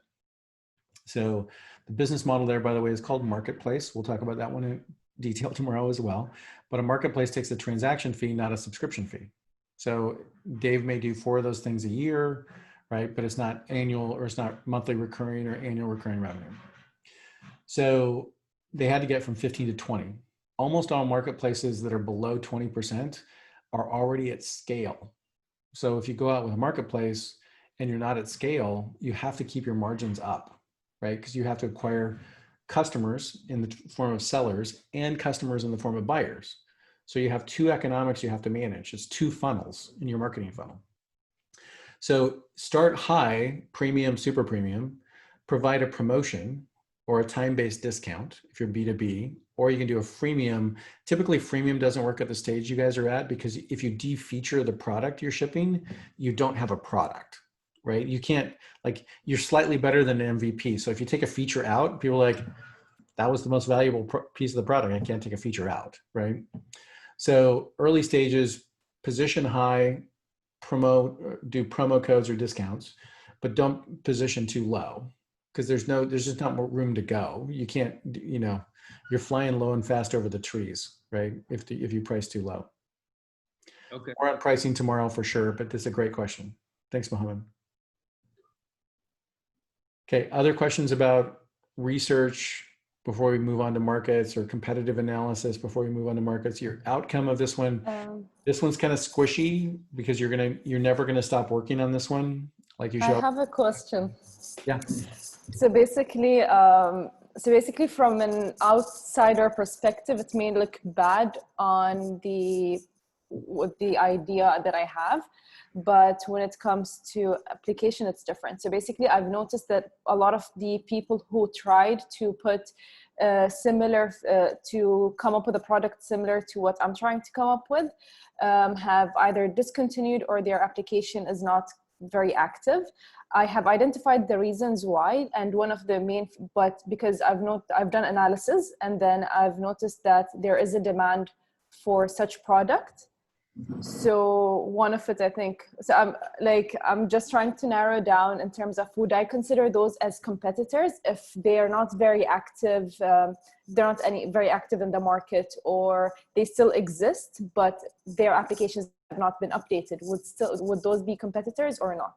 Yeah, you want to learn a lot from those ones. So this is the concept here is, are you whistling past a graveyard? Is the colloquial term in the West. Right. So I'm just happy-go-lucky. I'm walking past the graveyard, whistling happily away. And you're like, you want to know why you're standing in the graveyard in the first place? Yeah. So this is the first thing that was a red flag to me, whether it is. But when I drilled down, I was like, there is an opportunity. It's actually a positive thing that they did not succeed. So it leaves more room for that blue ocean strategy kind of thing. Maybe. So yeah. So I'm gonna go to the next slide to address your question, because I think it exactly gets there. So this is just a note on some of the biases. Don't need to really dig in too much from a eye chart perspective, but the idea here is, the one thing you want to be careful about is confirmation bias. Right. So when you do customer interviews, or when you go out and do the research, you want to make sure that you're cautious and asking the question of, like, okay, if this is going to fail, why is it going to fail? Like, one of the questions I ask in customer development interviews, I'll be very, very general to specific, and we'll talk about customer development after lunch. But one of the questions I always ask customers is, hey, if this was to fail, why would it fail? And the answer is, well, I like it, but I'm not sure I'm willing to pay for it. Like, right, that's one of the things you want to know. Or if the people who failed before you failed because they ran out of money, okay, did they run out of money because they weren't able to monetize? Did they run out of money because there was no money available for it? Or if indeed, if it's a blue ocean strategy, is how long is it going to take for the market to mature? So I'll give you an example of my first company. So my first company, we did software licenses. We were the first ones to do electronic license delivery of software, which sounds funny now because download was a big deal, and we would sell licenses of Microsoft products. So you get one DVD and 400 licenses of Office. And we were the first ones to do electronic license delivery. It was $1 billion market, but we thought it was going to be a $4 billion market. Well, because we're visionary, right? Like every founder on the call. And the problem is that it took a lot longer for that market to mature than we were ready for. So we went from 0 to 32 million in revenue in 4 years, super fast. However, our next biggest competitor was doing $1.5 billion, and one of them was doing 14 billion. So the challenge there is that if the phrase is if it's like dancing with a gorilla, right? You're not through till he is. So in the case of a big company and big markets like Microsoft, the answer was, we were right. It was a big market and it was growing, but we were still super tiny compared to our next biggest competitor. Was it a great business knowing what I know today? Oh my God, I'd never do it. Like the margins were super rough and all our big competitors had to do was to wait us out. So they could lower their prices and wait us out years, right? Because that was the only product we sold, but they sold hardware, they sold, peripherals, right? So the reason I bring it up is you want to know about the business, and I would rather have you kill a bad idea fast than fail fast, right? Because failure is painful. Like it's culturally painful, it's financially devastating, like all of those things are there. Use the information you get from this workshop and pivot to a new idea and come back to Flat6 for the next cohort. Right. Oh, that was, I feel like I think I may have sent the wrong vibe. That was not in terms of killing the idea. I'm certain of my idea. It's not about you. I'm in general for everybody. Like, just know that if there's a reason they failed, you want to dig into why they failed. Or if the reason that the product hasn't been updated, you want to dig into why. All of us as founders know that, like, here's what I love about working with you guys in every place I go in the world. Because we're in a group of 35 people, right? Everybody knows that 70 to 90% of the founders are going to fail. Everybody looks around at everybody else's faces on the screen and knows it's bad news for you all, but it doesn't matter to me, right? That's what I love about this. So just know that that's kind of you want to be self-aware of the things you need to be self-aware to. Strangely enough, self-awareness is the hardest thing to teach. All right. So some questions for you all, and I'm going to have you write down some notes here real quick before we move on to markets. Where will you find the core data to reference about competition and about research? Are there people who are writing about it today? Are there researchers who are writing about it today? Is it information that exists about the Western market that doesn't exist for MENA today? If it's an app or something like that, is there something around competitive analysis that anybody's written about, or is it just all brand new to you? The reason I bring that up is if people are searching for these keywords and phrases today, you can buy traffic in your marketing. If it's completely a new product that no one's ever done before, give you one of the examples of one of the ones I sold that wasn't a great exit, but I got it sold, was we helped with donation automation software. So in the US, there's lots of auctions and fundraisers for kids events and things like that. So if you're a retailer, cupcakes, retail shop, somebody will come to you and say, hey, would you guys donate to our auction for our fundraisers for this kids event? So we developed software to automate that process. The problem was nobody knew there was software for it. So nobody bought traffic. Nobody was out searching for donation automation software on the web, which meant that when we went to go sell the product, we had to do outbound sales to tell people about it because it's very much an educational sales process versus a transactional sales process, which somebody is looking for this particular product, and ours is one of many choices they have to buy. So in your marketing, it changes how you do your marketing. If the product doesn't exist in MENA, then you're gonna have to do outbound sales. If the product, people are searching for the product, but the product doesn't exist, you're in the fortunate state of like, we're the only ones that sell this product. More often than not, there are other options for it, but that's why you want to start with your keywords, your competitive analysis, and know what people are looking for. Okay. So questions about where you will find the data, write some notes down if you know already. If you don't know, now's a good time to ask, because we're going to move on to market sizing next. TechCrunch is a good source, right? TechCrunch is a good source for the West. There's some other sources for global markets that are maybe better. But Magnet is good from here. Which is that? Magnet is really good for the region. It gives like an overview. Magnet. Okay. Other resources for you all? Regional resources? Yeah, there's one called Zawiya, but Zawiya is more in the financial markets, but they do cover more more large corporates, but they're starting to cover a little bit of startups, like here and there. So that could be another great resource for everyone. Great. Their startup Bahrain is a startup magazine, Bahrain, actually as well. Startup magazine, Bahrain. Entrepreneur, Middle East is really great, but Magnet has a lot, like gives an overview of what's sort of going on in the region, trends, activity, things like that. Yeah, we use PitchBook as well, but PitchBook's really only later stage, more than 3 million in revenue. And it's super expensive. It's like a $25,000 a year annual subscription. So it's just ridiculously priced for startups. You can use like just Google Trends as well, because they have, I think, quite a bit of data on the Middle East. So if you're just looking for general trends, Google Trends is quite useful. Great. Dave, I think also like BDB, Bahrain Economic Board, also they have their, strategies and this. So whoever is like their business into that sector, so might be already some data about it or information. Awesome.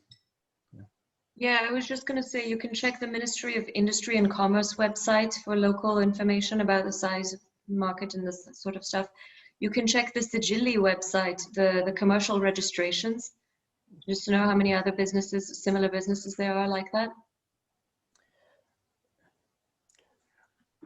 Awesome. Keep in mind the outcome that you're after with this is, as an investor, I'm asking these questions about like, oh, it's a really interesting idea. I don't have necessarily a thesis or a point of view on, competitively, how does this, I'm going to have to go do the research if I'm going to invest. If you do the research for me or help me get jump started on that research, it's less friction and less work for me, which means the likelihood of getting a check goes up. Your point of view is what matters. So one thing I've seen founders do is they like to, for some reason, they'd rather get into an argument with an investor than give the investor the data and educate them. So the challenge is human nature here is universal. Nobody wants to look like an idiot. So if you say, hey, Dave, do you know this market? I'll probably nod and go, uh-huh. When the fact is, I don't. So it's better that you educate me on the market. Tell me about it. Tell me about your research. Here's what we found. Here's the things I can point you to. I'm happy to give you a list of the outside research we found. Here's a list of the competitors. I'm happy to give you a list of the competitors, right? Because all of a sudden I'm like, oh yeah, then I don't really know this market and you can educate me for it. And you're the thought leader on it and you're the innovator on it. Like, don't take those things for granted, right? Because if you make it easy for me to write a check, it's easier. If you make it hard for me to write a check, then I will probably just lose interest, right? It's usually the way that it works. I kind of look at it and go, yeah, that's interesting. Dave, as an investor, how do you find now the behavior of investors overall during this pandemic, like the COVID-19 and this? Are they forward, like people coming? What is the behavior of the investors nowadays? If you just the first 60 days, everybody was kind of on edge and watching the market. And there were some bottom feeders for sure, right? So, and then this second 60 days, we saw basically everybody kind of level up their rounds of funding. So if I have a portfolio of 10 companies, like my first portfolio in the first venture fund I worked, we had 23 companies. So I kind of looked at the 23 companies and said, who are we going to double down in, who are we going to level up? And most of the portfolios fall into quartiles, right? My first quartile companies, I'm lucky to get a check in the first time, but I don't get a second check into for the most part because they're taken off. My second quartile companies, I'm going to probably have to double down on them and add some additional capital to them. My third quartiles are likely iffy, and my fourth quartiles are dead, right? So most of the venture funds in that second 60-day window looked at their existing portfolio and said, where are they in the quartile mix? Let's double down on these guys. We don't have capital for the other ones, which is a brutal reality of venture, right? That's just the way the world is. So, and then now what we're seeing is deals are still getting done. And interestingly enough, they're getting done at probably more founder favorable terms. Because in Seattle, you would try to raise in Seattle, but then you'd ultimately go to the Valley right? And now, given that everything's virtual, it kind of levels the playing field. So where you would be like, oh, I'm gonna raise money in Bahrain versus GCC. Now, since everybody's on Zoom, like the sale, the company we just sold that we announced in August was a $12.5 million sale. We never met the buyers until like the CEO flew to meet the buyer at the end. That was it. So I'm kind of optimistic about it, but again, it goes back to that either tailwinds or headwinds for sure, right? So if your idea was a good idea before and it hit tailwinds because of COVID, then investors love it. If it hit headwinds because of COVID, it's probably on pause or could be on its way out. And that's kind of where the investors prioritize their money. I think it is with the, like, it goes with the interest of the COVID, like it's kind of a solution for this situation. But the fear is what with the competitors, once we talk about the competitors, if there is no existing competitors, let's say, but there are potential competitors.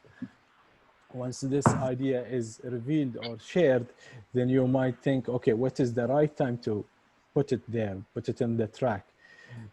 Maybe, you know, the big sharks, you know, their eyes are always open on the, you know, these, you know, new ideas maybe. So the timing, I think it is very important when we put the product or the service on the track.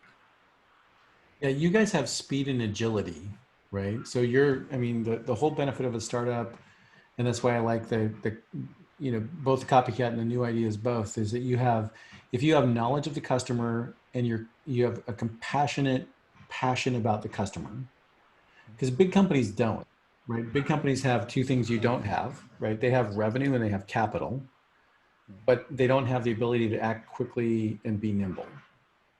Right? So that's your competitive advantage, and that's what you have to position with. Big companies, like I mentioned, Microsoft's not going to go after an idea unless it's already $1 billion market. If you're starting a new market, that's okay, right? So again, if you look at Uber, their original market size was like $4 billion because it was really going after the black car, you know, limo market in San Francisco and New York. That was their entire market. That was their TAM, right? Which is hysterical in retrospect, right? But a new nascent market doesn't have any data. So that's as you guys build your resource pool around competitors and you build your resource pool around the research, the research should point you to competitors should point you to market, and that should give you some gaps in the market around product and product timing and why you, right? So the obvious ones are not in Arabic, not in currency, you know, don't understand the market access. Those ones are obvious. But if it's a brand new market with a brand new product, it's just a harder sell to the investors. It's kind of an advancement, if it's something kind of advancement of the existing technology. Like it could be a competitor, but not the direct competitors. Or yeah, and then the question becomes: is it transformational or is it incremental? Right? If it's incremental, it's easier for the investor to see, but it may not be as big of an idea. Whereas if it's totally something that's transformational, right? There's things that you look at and you're like, wow, that's crazy, right? So a friend of mine, their fund invested in Tesla in the early rounds. That's not an efficient capital business. Now Tesla's gone right off the charts as it relates to a public company, but they invested early, and because it's not an efficient capital business, you know, if they bought, let's call it 5% in the early days, by the time they got public, they owned 0.005%. So they had like 5 bips instead of 5%. So as an investor, I look at it and go, tell me if you have a window to mature, if the market has to mature as well, then that concerns me. If the market's already shipped, that's concerned me. So I'm trying to look for that balance of like, you have a reasonable story to tell and how long did it take you to get to market, which we'll talk about next as far as like how do you get your first 10, 100, 1,000 customers is kind of what it connects your market size with your go-to-market strategy. And again, you're like a lot of things in your initial pitch, you're balancing out, hey, this is a big and new market, but we can get to it. right? But we're unproven, but we're the right team to do it, right? So you're always balancing out those things in your storyline. Dave, I have a question not related to this. Yeah. Let's say a big big VC company that not VC company, like a big VC. They wrote an article about the business that we are in, and they are saying this is the future. Should we mention that in the pitch deck or no? Sure.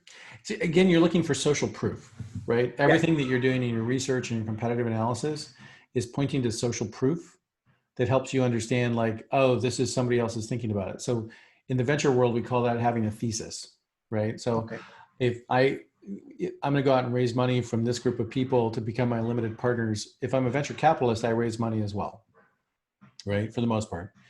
And the thesis is going to point me to, like, oh, what's unique about what you're doing? We're just like everybody else, but we're smaller. Like, that's not a good thesis, right? At least you won't raise money on it. Yeah. So if somebody has already has written a report and said, hey, we believe in this thesis, and you're like, we're going this way, and these guys have written about it. One question you'll get back in reverse is, did you approach them and what did they say? And if the answer is, oh, we haven't approached them yet, or we approached them and they turned us down, then know that there's a negative side of that, both sides of the coin, right? But you're looking for social proof. It's not traction, right? But in short of traction, it comes back to a bit of social proof. Okay. That answers the question. Thank you. Yeah, of course. All right, so we're talking about markets next. Any other questions about research or competitive analysis before we move on? All right. So feel free to put them in the chat window or put them on the WhatsApp channel as well. So let's talk about markets. Markets can be a confusing thing. Again, the two slides you're going to get from the competitive analysis slide is going to basically be, it could be a list of features and pricing. It could be a 4-quadrant box. It could be just as simple as a list of a few bullet points. These are the big direct competitors globally, but there's nobody here in MENA, right? But what I'm after for that slide for you is at very least a bullet point of who the competitors are. If there's no competitor, then you have to address the why there's no competitor. Like, our idea is so new that there's no competitor for it. Okay, well, what's the market? The existing competitors in the market may be, oh, it's B2B, and today people are doing this work, and we're going to do a tool to do it. So, but if it's completely new and you don't have any competitors, as an investor, that always scares us. So it either means there's no market there, like nobody will pay for it. Or because it's very seldom that there's ever no competitors. So, okay. So that's going to be one of your outcomes of your slides, is a competitive slide. Very least, here's the 5 bullet points of our competitors, and here's how we compare. So market sizing is next. So from a market size perspective, the big question I want to get as an investor is, and this comes down to, it really comes down to how many BDs is it, right? So if my ideal customer profile in the business I'm selling to, who is the customer and how are they going to buy in Bahrain, in GCC, in MENA, and globally. And ultimately what I'm after is, we think the market size for this is about this big in BDs. If you have US data or Western data or Europe data, and you can draw a conclusion around, well, the market size for that total market in Europe is $1 billion, and the GCC is 17% of the European market for this particular vertical, you're like, it's 170 million euro equivalent in BD, right? So the basic math here is, you're not trying to prove validation. You're trying to prove with an external data source that there's some validity to the size of the market. Now, some of these can be easy, right? Because you're like, one of the companies that came through Bahrain a couple of cohorts ago were doing, sadly with COVID, I think I'm not sure if they pivoted, but they were helping parents find events for kids, starting with the expat market. So they can look at the Bahrain market and say, oh, 50% of the people in Bahrain with kids are expats. They have discretionary income to spend. The average spend on blah, blah, blah is this amount of money. And they could basically do the bottom-up math that says parents are spending this today, but they're spending it in in-person events and on Facebook groups and on blah, blah, this other third-party alternatives. So you could do a bottom up math and people would kind of look at it and go, yeah, sounds about right, right? If you can do that, it's just a head nod, right? When you get the head nod on this slide, that's all you're after and you're moving on to the next slide, right? You have 5 minutes to pitch. So this slide should be maybe 30 seconds, right? It's not nothing that you're trying to, like, you're not trying to double down on or prove something or arm wrestle the investor. You're just trying to get them to go like, yeah, it sounds about right. So there's the bottom up approach, right? This many people live in Bahrain that have kids of this age, that are expats, that have this average number of spend. You're like, that's the math for Bahrain. And then you can expand it to GCC, expand it to MENA, expand it to global. Is it a big enough market just in MENA to get the investors interested was really their question. And the answer before COVID was, yeah, it's a big enough market, right? And because it's a super sticky customers, they're going to use it repeatedly on a monthly basis. There's a window of time that they have kids. Most people have, 1.6 kids. So you kind of have the math of like, if we get a customer, their lifetime value is going to be 7 years. So you could do the calculation on what the total market size was for that one. If it's enterprise, you have to go to some top-down data, or you have to do the bottoms-up data where you're looking at the number of companies in our target customer segment in Bahrain, in GCC, in MENA, and I can do the bottoms-up math for that. It doesn't have to match completely. What you're after here, again, is a heuristic. The heuristic is it a $100 million market? Is it a $1 billion market? Or is it a $10 million market? If it's a super tiny market, investors won't be super interested. If it's a really big market, and I had one company who was pitching us that were like, we're going after 6 multi-billion-dollar markets. And I'm like, oh my God, you'll never get there. Like, you don't have enough money to go after. Like, if you have $1 billion market to go after, it's big enough. If you have 6 you're going after, you're clearly not very focused, right? Because when you're doing a startup, and you guys know it, right? You're understaffed, you're underfunded, right? You're under deadlines, right? You're under everything. So the idea that you could go after 6 multi-billion-dollar markets as a startup is kind of humorous. But they were just like super convinced and wanted to arm wrestle about it. And I'm like, yeah, we're out. It's okay. So bottoms up, top down. Okay. Dave? Yeah. Dave, I have a question, please. Yeah. What if our market is global, right? Mm-hmm. But we're specifically targeting MENA and starting with, like, our strategy is starting with GCC, then MENA. But the market is global, but our solution is MENA focused. So Great. what should we mention in the slide? And the MENA focused, but we're targeting GCC first, then moving on to North Africa.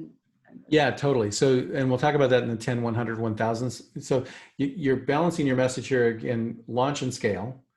At a scale level where it's a global market that's worth X amount of billions of dollars or whatever the number is, right? But in MENA and in GCC and in MENA, we're launching here because it helps us get to the global market. We can be focused, but here's the size of that market. And you may look at it as a straight percentage number, right? If the data exists on the global market and it's $1 billion market, and you're like, and in GCC, it's 16% or 12% or 8, whatever the number is, you can easily kind of check that box and say, here's the math.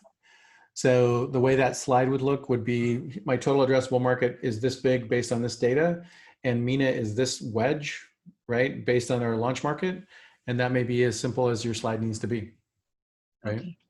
So again, think of this as an outcome of your slide here is total addressable market globally, our launch focused market based on Bahrain or GCC or MENA.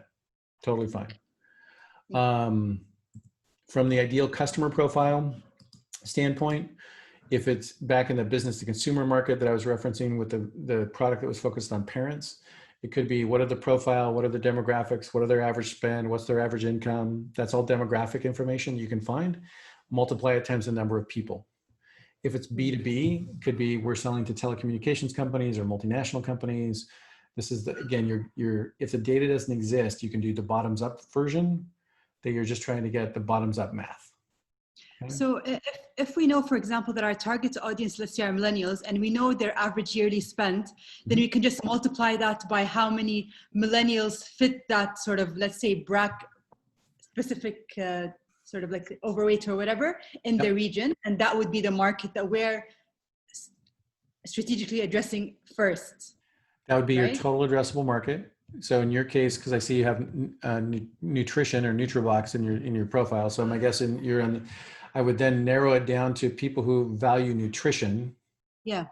Right, would be your service addressable market. And I'm not going to get too much into TAM, SAM, and SOM sort of stuff, but the idea here is that you know that the market for millennials is this. The subset would be those who have a predisposition to spend on things of nutrition. Yes. It might be an indication of, it's also the percentage that spend on health clubs. So the percentage of millennials that spend is this big, but we're only really focused on those folks that are focused on, like, they've shown an indication of willingness to spend on health clubs. That's 64% of the millennial market as a whole. That's where we're going to start. We may expand to the whole market, but frankly, the 64% of the millennial market may be enough, right? So you're looking for, I'm looking to rationalize both tops down and bottoms up. Okay. Okay. Make sense? Makes sense. So if you don't know yet and you haven't found any data, start with your ideal customer profile and build bottoms up. No, we already know. I'm not sure what exactly I need to show and what's most important. So I personally, I think that showing the global market is irrelevant at this point because the MENA market is big enough, let's say. Yep, I think I would probably say, here's what we see in the global market trends. Yeah. For spend around nutrition and blah, blah, blah. The MENA market for that is this big for millennials.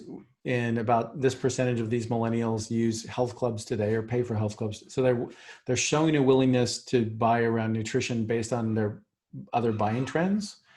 And we think that's 74% of the millennial market who on average spends X, which means in MENA, it's this hundreds of millions of dollars, right?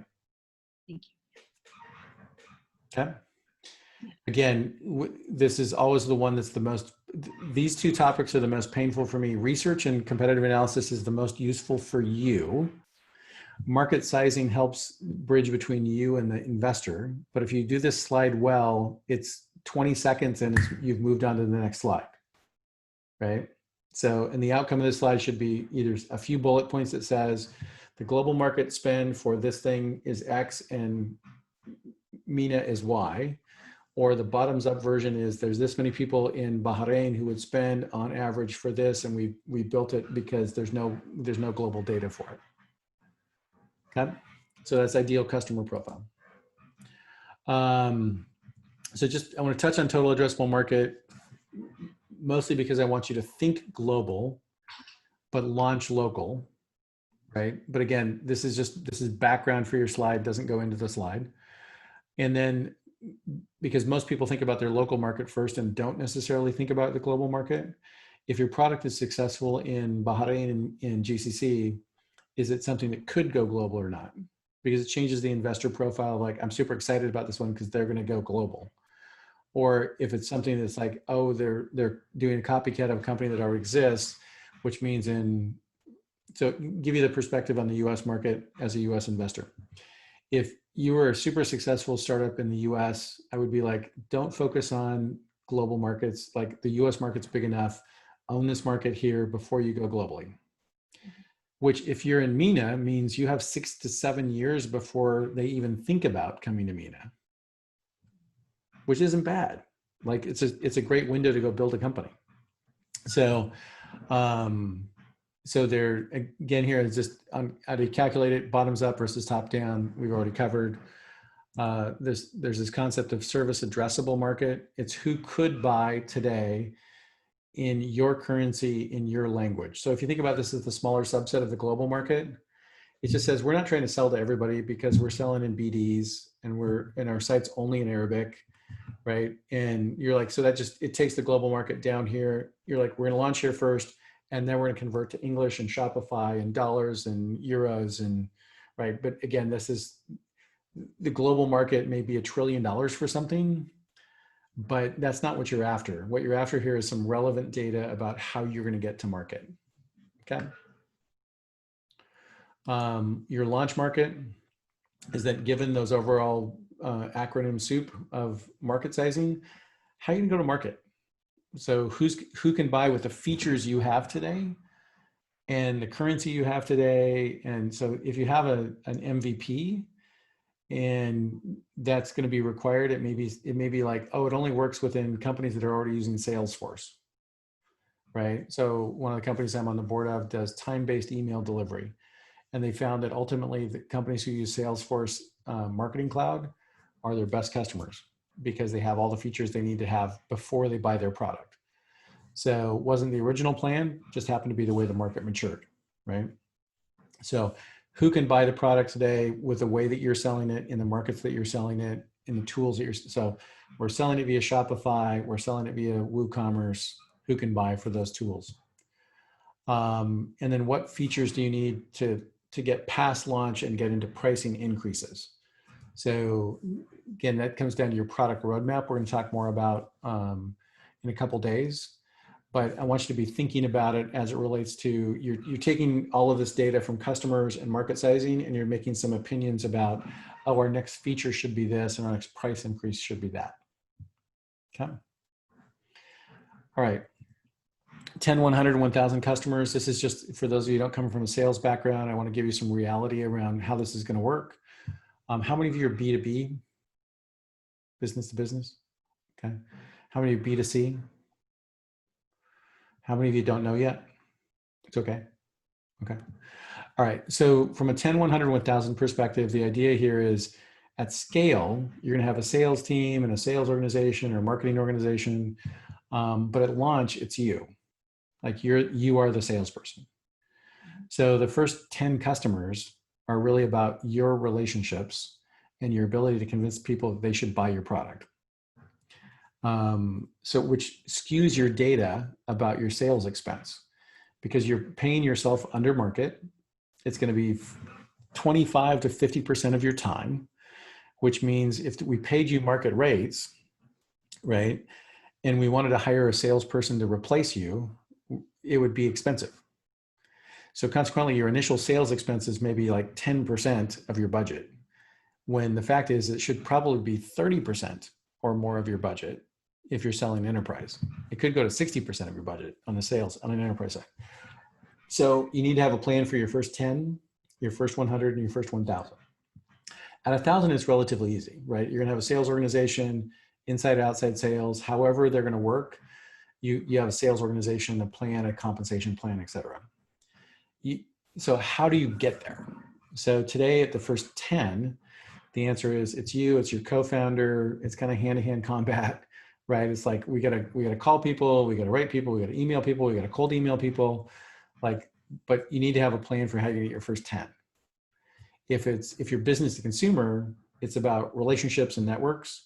If it's business to business, it's about relationships and networks.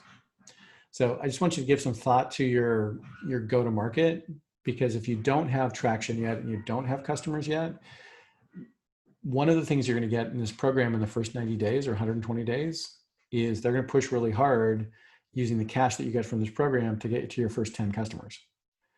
So before you go into the pitch on the 20th, you should have a point of view and be able to articulate your point of view. If somebody asks, like, how are you going to go to market? You should have a plan. Will the plan be right? Nope. It'll be a guess. For some of you, it's going to be a wild, crazy guess. For some of you, it's like, yeah, it's pretty, I'm like, we've done this already. We have a pretty good idea.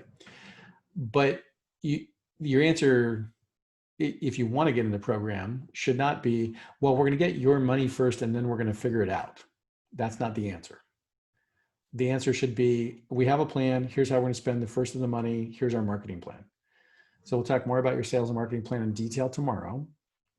But in the meantime, I just want you to have a thesis, right? One of the things I'm always pushing founders to is have a point of view. So what's your point of view on your first 10? How are you going to get them? So, and I just want you to think about that and know that tomorrow when we talk about marketing, we're going to connect these two dots into one of the slides is your go-to-market slide. And that's where your total addressable market or your market size and your go-to-market, connect those dots is in the first 10. Okay. How many of you have more than 10 customers already? Awesome. Okay. So a few. Okay. Market conditions. again, I've talked around this a little bit. If it's a nascent new market, super hard, right? If it's a large market, $100 million to $1 billion is kind of an expectation.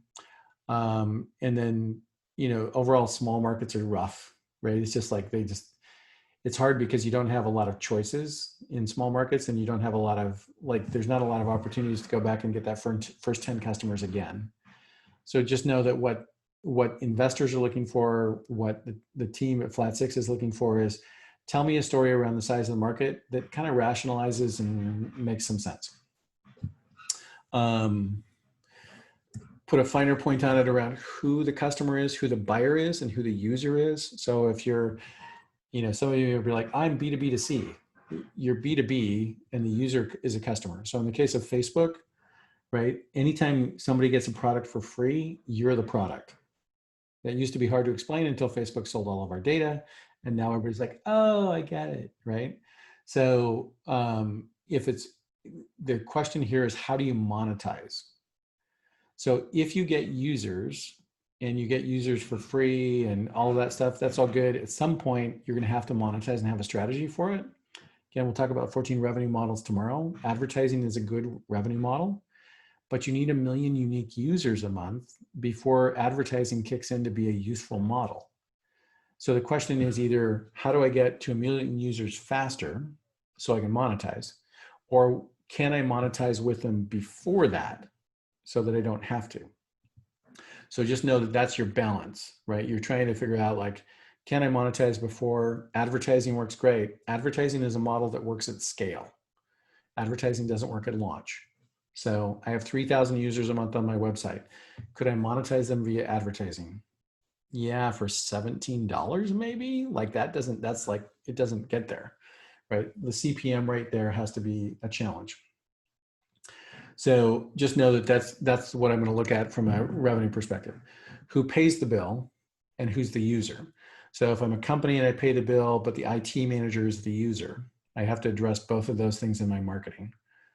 And then, Facebook and Google, we talked about from an advertising perspective. How and why do they buy? So is it going to make them money? Is it going to save them money? My first company, one of the things we did that we thought was going to be a brilliant thing was we sold software licenses to small and medium business, but we sold through a channel of system integrators. So we figured that helping the systems integrators get new customers would be something they would love. So we put this program together, we put the product together, we rolled it out, and everybody's like, meh. And I'm like, you don't want new customers? And they're like, well, we own a small business. There's 3 of us. We're already busy. If you give us 1 new customer, we have to hire somebody, which immediately means you need to give us 3 new customers because we have to keep that person busy, right? So had I done the customer development work before we launched the product, I would have saved a ton of time and money. But the hunch was, well, everybody wants new customers. Of course they'd want new customers. What I found out was, they didn't actually care. So you just want to make sure you do that customer development, customer discovery interviews in advance. So in my case, I thought it would make them more money. They really just wanted to get to their kid's soccer game. So that was kind of the aha, right? So in your case, are you going to make them money or are you going to save them money? On a B2B side, if you make me money, I always have budget for that. So you're going to sell the VP of sales, VP of marketing. If you save me money, the question is, I didn't really have budget for that in the first place. So you're going to go to IT manager, HR department, or something like that. So know your value proposition as we talk about that this afternoon. Dave, I've got a question. Yeah. Now, for the monetization plan, is it wrong or is it like a downside if you acknowledge and you know that it will only kick in at scale, it's not going to kick in at launch, and it is part of your strategy, like you're doing that for a reason? Yeah, you need to have a thesis and a point of view on that. So if, for example, you know that it's going to take 1 million uniques to get you to advertising revenue, right? The question is, how do you survive to get to 1 million? Or how do you get to 1 million faster? Yeah. So in your economics, so let's say that you pick that revenue model, right? Now, the mechanics of that in the marketing side is I have this thing called customer acquisition cost, or CAC. So every customer I acquire costs me $2, and I need to get to 1 million. I need $2 million in advertising spend right, in marketing spend to get to 1 million customers so I can monetize them in advertising. So the question then becomes, how do I get the $2 million to get to that scale? Or what can I sell them before scale so that I don't have to spend $2 million on advertising, on customer acquisition? So if you don't have a point of view on that, no one's going to give you the $2 million. Okay. Right? All right. So how do they buy? Do they need to be sold, or can they do self-service? And we'll talk about this again tomorrow in some detail. But the idea is if I have a super high price point, somebody has to sell me. If I have a super low price point, I'll put in my credit card. Do we take credit cards or not take credit cards? Right? All those things impact how the customer is going to buy and at what price point they'll buy. And yeah, more on this. Month 4, this is slightly pulled obviously from a different deck, but the idea here is that we'll get into mechanics of both pricing and monetization tomorrow. All right. Before we break for lunch, I want you to write down some of the notes here on your market sizing. Are you starting with Bahrain, GCC, MENA, global? I need the numbers in BD, not in US dollars, not in euros. Ultimately, it comes down to the audience you're serving for the 20th is how big is this market in BD? And then give me the first draft on what your ideal customer profile is. I just want you to take a couple minutes right now and write down some of those notes before we break for some Mad Libs pitches before we break for lunch. If you have questions during this, feel free, but it really wants you just to take some notes for yourself and make sure you know that this is the one of your tasks to complete tonight.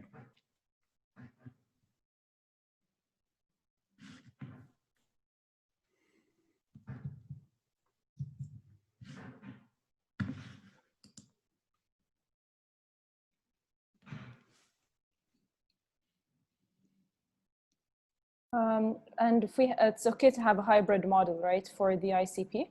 So Yep. it's B2B and B2C. Yeah, I think ultimately I want you to have a thesis on who's first if you're B2B and B2C, because you won't have enough capital to do both. So the question, again, at scale, you can do both, but at launch, the question is who, if you have limited dollars to spend, who are you going to spend it on? We're going to go through the pitch. Like, are you going to take us through the pitch like individually? Is it possible to discuss? Because I already have my pitch. I already have, but I think we'll go through we'll go through decks tomorrow, the deck version tomorrow, the next day, and the following day. Okay. But in general, for everybody's benefit, if you think you're doing B2B to C, or you think you're going after B2B and B2C, I want you to have a point of view on to start with. If you have $1,000 you're going to spend this month on marketing, where are you going to spend it? What are you going to get? So this all comes down to what we'll dig in tomorrow for economics of in both B2B and B2C, I have a ratio of CAC to LTV. So my lifetime value is $100. My cost of customer acquisition is $10. Could be $100,000 and $1,000, right? It doesn't really matter where the decimal is. But I'm going to have an LTV to CAC ratio.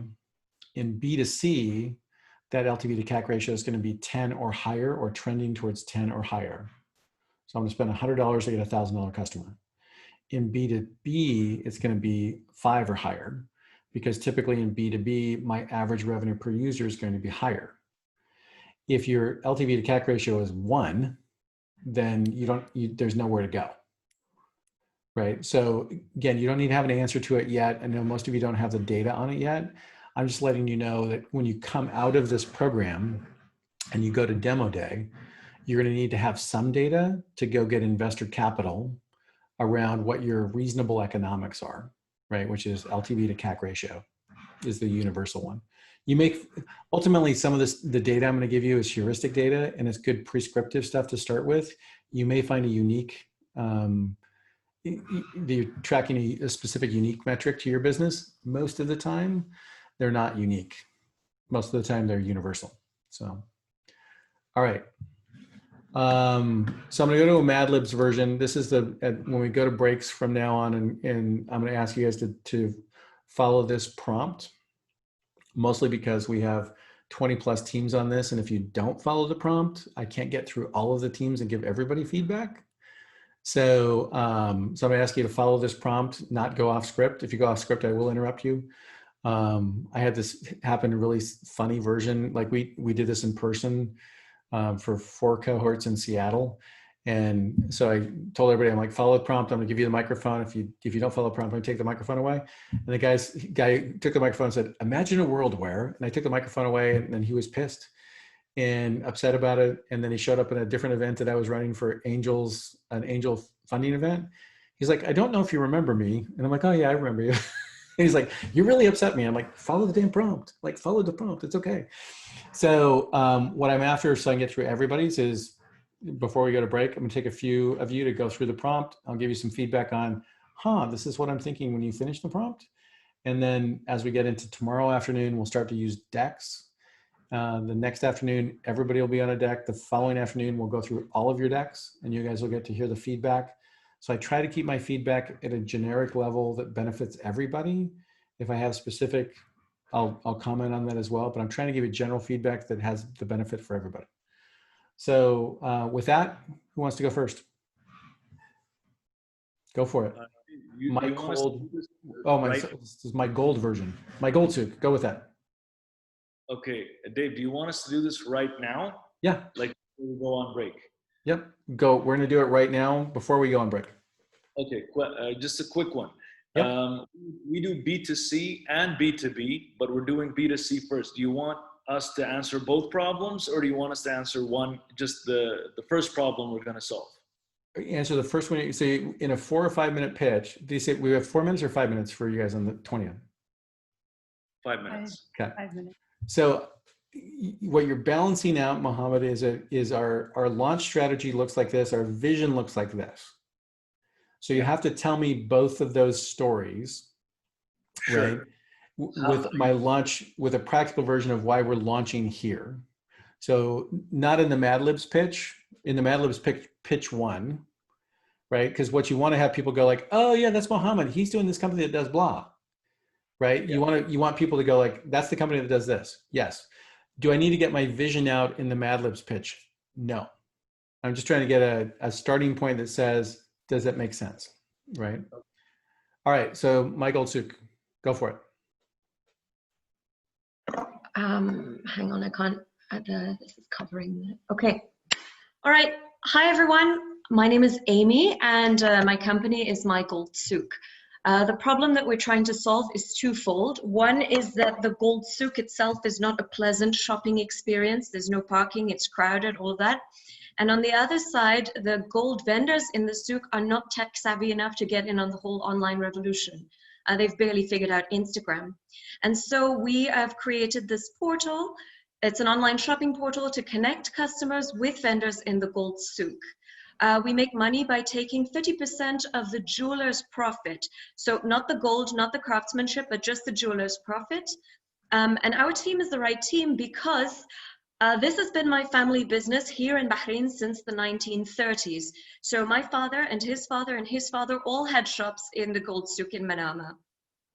And I need help with really tapping into export markets in Saudi Arabia and the UAE because I know there is huge demand for Bahraini jewelry there.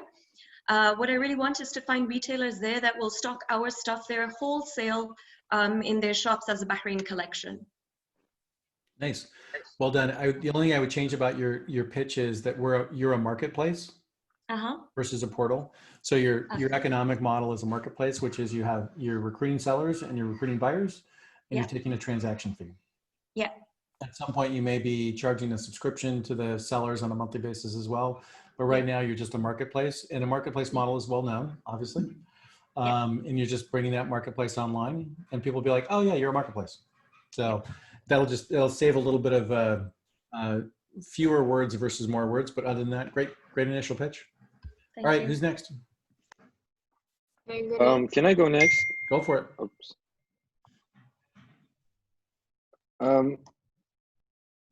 Zain, would you mind if I go? Who is it? All right, cool. I'm just starting since no one's objecting. Go ahead. Sorry. So, no, excuse me. Sorry. Hi, guys. My name is Miraz.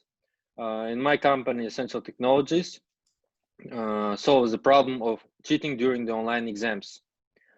Our product is designed for universities, high schools, and ministries like governmental agencies. We make money by charging per each exam, and our team is the right exam because me and my co-founder have great expertise in computer vision. We have built shipping great products with computer vision and for the largest constructional companies here in Kazakhstan. And I need help with increasing our sales, finding bottlenecks in our sales cycles. Thank you. Awesome. Good pitch, I think, for everybody's benefit. One thing I would encourage you to think about, similar to Mike Goldsuk, is where are you in the process? Like, have we shipped a product? Are we in market? Are we taking revenue? Because I walked away from yours with like, we've done this in other markets and we're bringing it to this market. That's cool. Give me context around, we're launching in 2 months, or we've already launched. The reason I say that is because when you guys go into pitches on the 20th, of the 20 companies, 8 to 10 of you are going to get in. The companies that are going to have the highest likelihood of getting in are companies with traction or companies that are close to traction. So if you're a concept today, part of the reason you got invited to the boot camp was you can make progress before the next one, right? And they believe in you enough, in your idea enough, that they want to get you prepped, right? And if you don't get in, the answer is that's okay, because you can get in the next one. But if you're going into market today, tomorrow, you're already in market, just let me know where you are in that phase. It helps distinguish between you and everybody else, because this is still a competition at the end of the day. Cool, thank you. Well done. All right, Zain? All right. Hi, I'm Zain Salem. Hi, my name is Zain. Oh, which Zain? Which one? Oh my gosh, sorry. I didn't. There are two Zains apparently. Yeah, let's do Zain Salem first and then Zain 2 next. All right. Hi, I'm Zain Salem.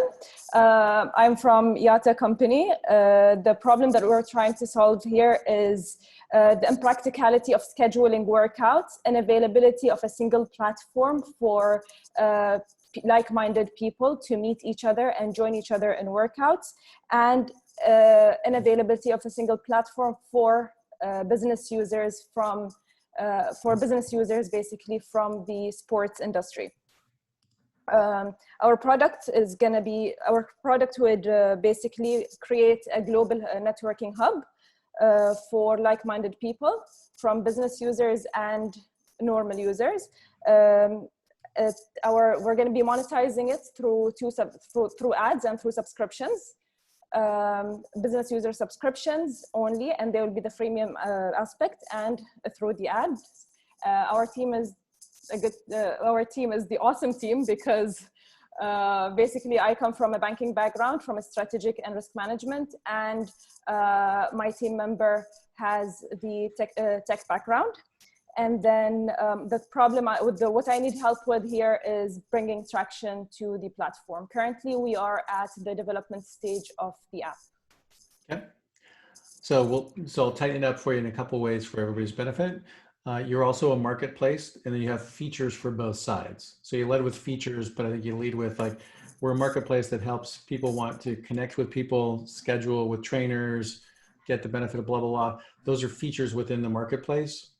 But because you have a benefit to the person who's scheduling as well as the benefit of the person who schedules, you've got features on both sides of those. So if you lead with, we're a marketplace that connects people to do this, it makes it easy for them to do X, Y, and Z. That'll take a bunch of I know it's like all of us as founders, like in my head, it's always clear, but then when I go to get it out, it's always like, there's a lot more words there than I need is all I would do with you. So I'd start with that version of the pitch and shift it a little bit that way. Okay, well done. All right, Zain 2. I've expanded the screen so I can see both your company names now and your individual names. So. Hi, my name is Zain. My company is Fawilha, the fuel on demand platform. The problem I'm solving is the congested fuel stations around the country. And instead of getting 6 vehicles to one fuel station, one truck gets to fill 6 vehicles. Our product is mainly a fuel on demand platform, as I've mentioned. It is designed for our target customers, which is diversified into B2B and B2C. We're mainly focusing on businesses who own a large amount of trucks and need to be fueled. Instead of getting through Sunrise to a fuel station, get their trucks filled, we can get one truck to fill up their entire trucks. And for busy people who get a fill upon any time. So it's basically a 24-hour delivery service. It's this. We make money by subscription bundles. So for example, a family who owns 10 cars, instead of monthly service charge paid to get unlimited car fills, as well as getting from the service charge, as well as more annual fees from merchants who are like Sadim and other payments methods. And our team is the right team because we are diversified. I'm a graphic designer. My CTO is an IT developer. We also have a marketing co-founder and as well as in accounting. I need help with how to basically function out, how to basically pricing and as well as reach out to markets, because we're in the testing phase and we never know if it's a convenient price to be paid for a service charge or not. Got it.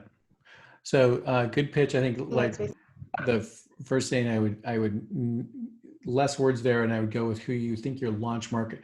Like my guess is, or my bet would be as an investor, that you're going to launch B2B first, not B2C, because one, it's easier to identify who the B2B customers are.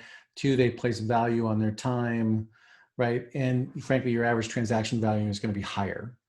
So I wouldn't worry about pitching in a Mad Libs pitch. I'm most curious, back to my comment to Mohammed, is, oh, you're the company that does this, versus like, you don't have to get me your whole vision of it. Like, I don't care about your advertising model for previous Zane, because ultimately, if you don't get subscriptions first, you won't get to advertising. In your case, you're going to get transaction fees and you may get subscriptions, but you know you can get transaction fees on the margin between wholesale and retail, right? At very least.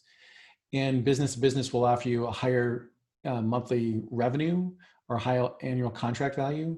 So I'd rather have you be like, we're the fuel service, we're launching with businesses. We think we can get to consumers at some point, but there's enough businesses in Bahrain alone that would do this, that one of our trucks will fill up 14 trucks or whatever the math is. Like, the thing that you want me to ask as an investor, especially if I'm on the Bahrain team on the 20th, is like, oh, well, I could introduce you to our family business does this, or I could introduce you to these people who do this. Like, I want to figure, like, as an investor, if I can help make connections and help you get contracts before I invest in you, that de-risks my investment.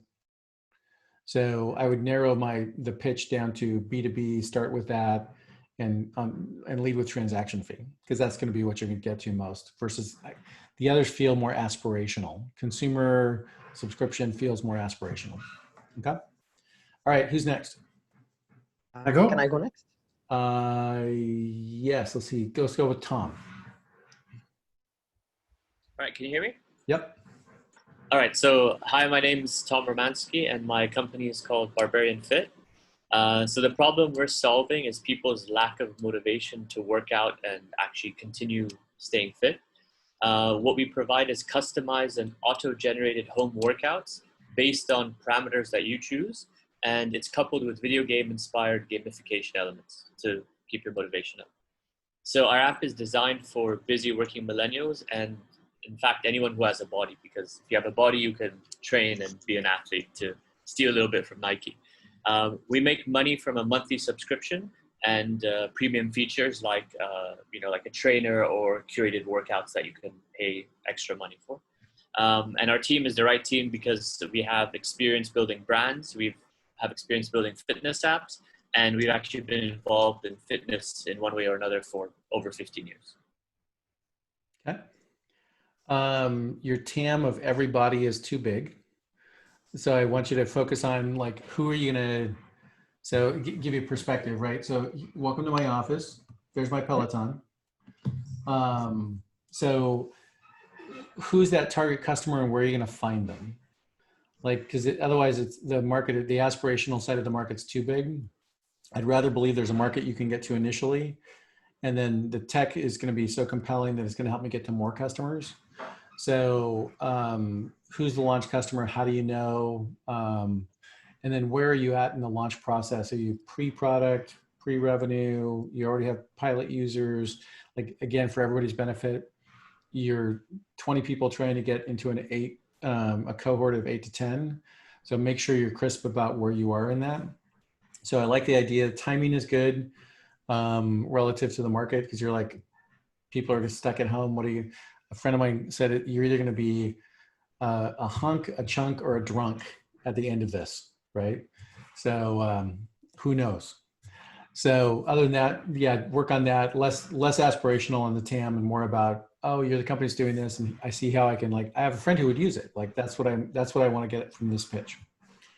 All right, one more, and then we're going to go to break for this. Don't worry, we're going to do this again before the next break, and then again tomorrow. We're starting to move to decks, right? So if you have a deck, you'll go priority first. You guys all get a chance to have your decks reviewed a couple times by me and the team before you get to the 20th. So no stress, but if you don't have a deck, then I'd start working on it at lunch, right? If you do have a deck, great. We'll use the deck version of this tomorrow. But before all of our breaks, we're gonna make sure all of you get through this today, tomorrow, and then we'll start using decks tomorrow. So who else had said, yeah, ready to go? Yeah, Dave, I'll go. Hanar, let's go with that one. All right. Hi, I'm Hanar and my company's Tripod. The problem we're solving is connecting global talent with MENA corporates to create flexible teams and tap into new markets. Our product, a freelance marketplace, is designed for a target customer of global freelancers within the creative and web development industry during launch and MENA corporates. We make money by our subscription and project fee models, and our team is the right team because we have all worked in agencies and the client side and became freelancers and have gone back to the agencies and observed the gaps in industry and lifestyle. We need help with funding, gaining top tier MENA corporates, and gaining the correct initial traction. Then to scale the business with our onboarding strategy, whereby the best in class global talent and exciting projects and jobs are up for grabs. Awesome. Yeah, crisply done. It's a marketplace again. Nailed that, and we're the right team. I think that's all good. Definitely left me some questions that I want to ask, but they're the right questions versus the wrong questions, right? The right questions are like, do you think you can get 20% margins? How difficult do you think it's going to get corporate MENA? Versus like, oh, I don't understand what you do, or I don't understand how you're going to survive to get the advertising, right? So they're the wrong questions to be asking. All right. It is 1 o'clock. We've got an hour for lunch. Your tasks are going to pile up, just so you know. I mean, some of you have business you got to go do. I totally get it, but crank out some of the tasks and deliverables, because your slides are your #1 priority, right? Research is going to be ongoing. It's not going to go away. But start to crank on your slides, market size, and your research slide relative to competitive analysis. Again, it may be 4 or 5 bullet points, and your market size may be 3 or 4 bullet points. If you have data, great. If you don't have data yet, know that by the time you get to the 20th, you need data to go on those slides, not just your opinions. So, but those are 2 slides you can start to work on. When we come back, we're gonna do a breakout session first. I'll work on having you broken out into different groups. Not all of you will be in the breakout sessions, just so you know. Don't view that as a bad thing. Just it's more of a question of like timing and scheduling. So some of you will be with Ali, some of you will be with Salam. So an hour from now, we'll be back on this call. I'll move you into breakout groups. And then we'll finish the afternoon session and do more Mad Libs pitches. Okay. Again, questions as you go, feel free. All this stuff will be both recorded and online, so you don't have to worry about taking notes if you don't want to, or if you're not keeping up with the pace of notes. Sometimes I talk fast too, and I appreciate you guys letting me do this in English because my Arabic is horrible. So I appreciate you guys doing that. So enjoy your lunch. I'll see you back here in an hour, and we'll go into breakout groups. Okay? Talk to you in a bit.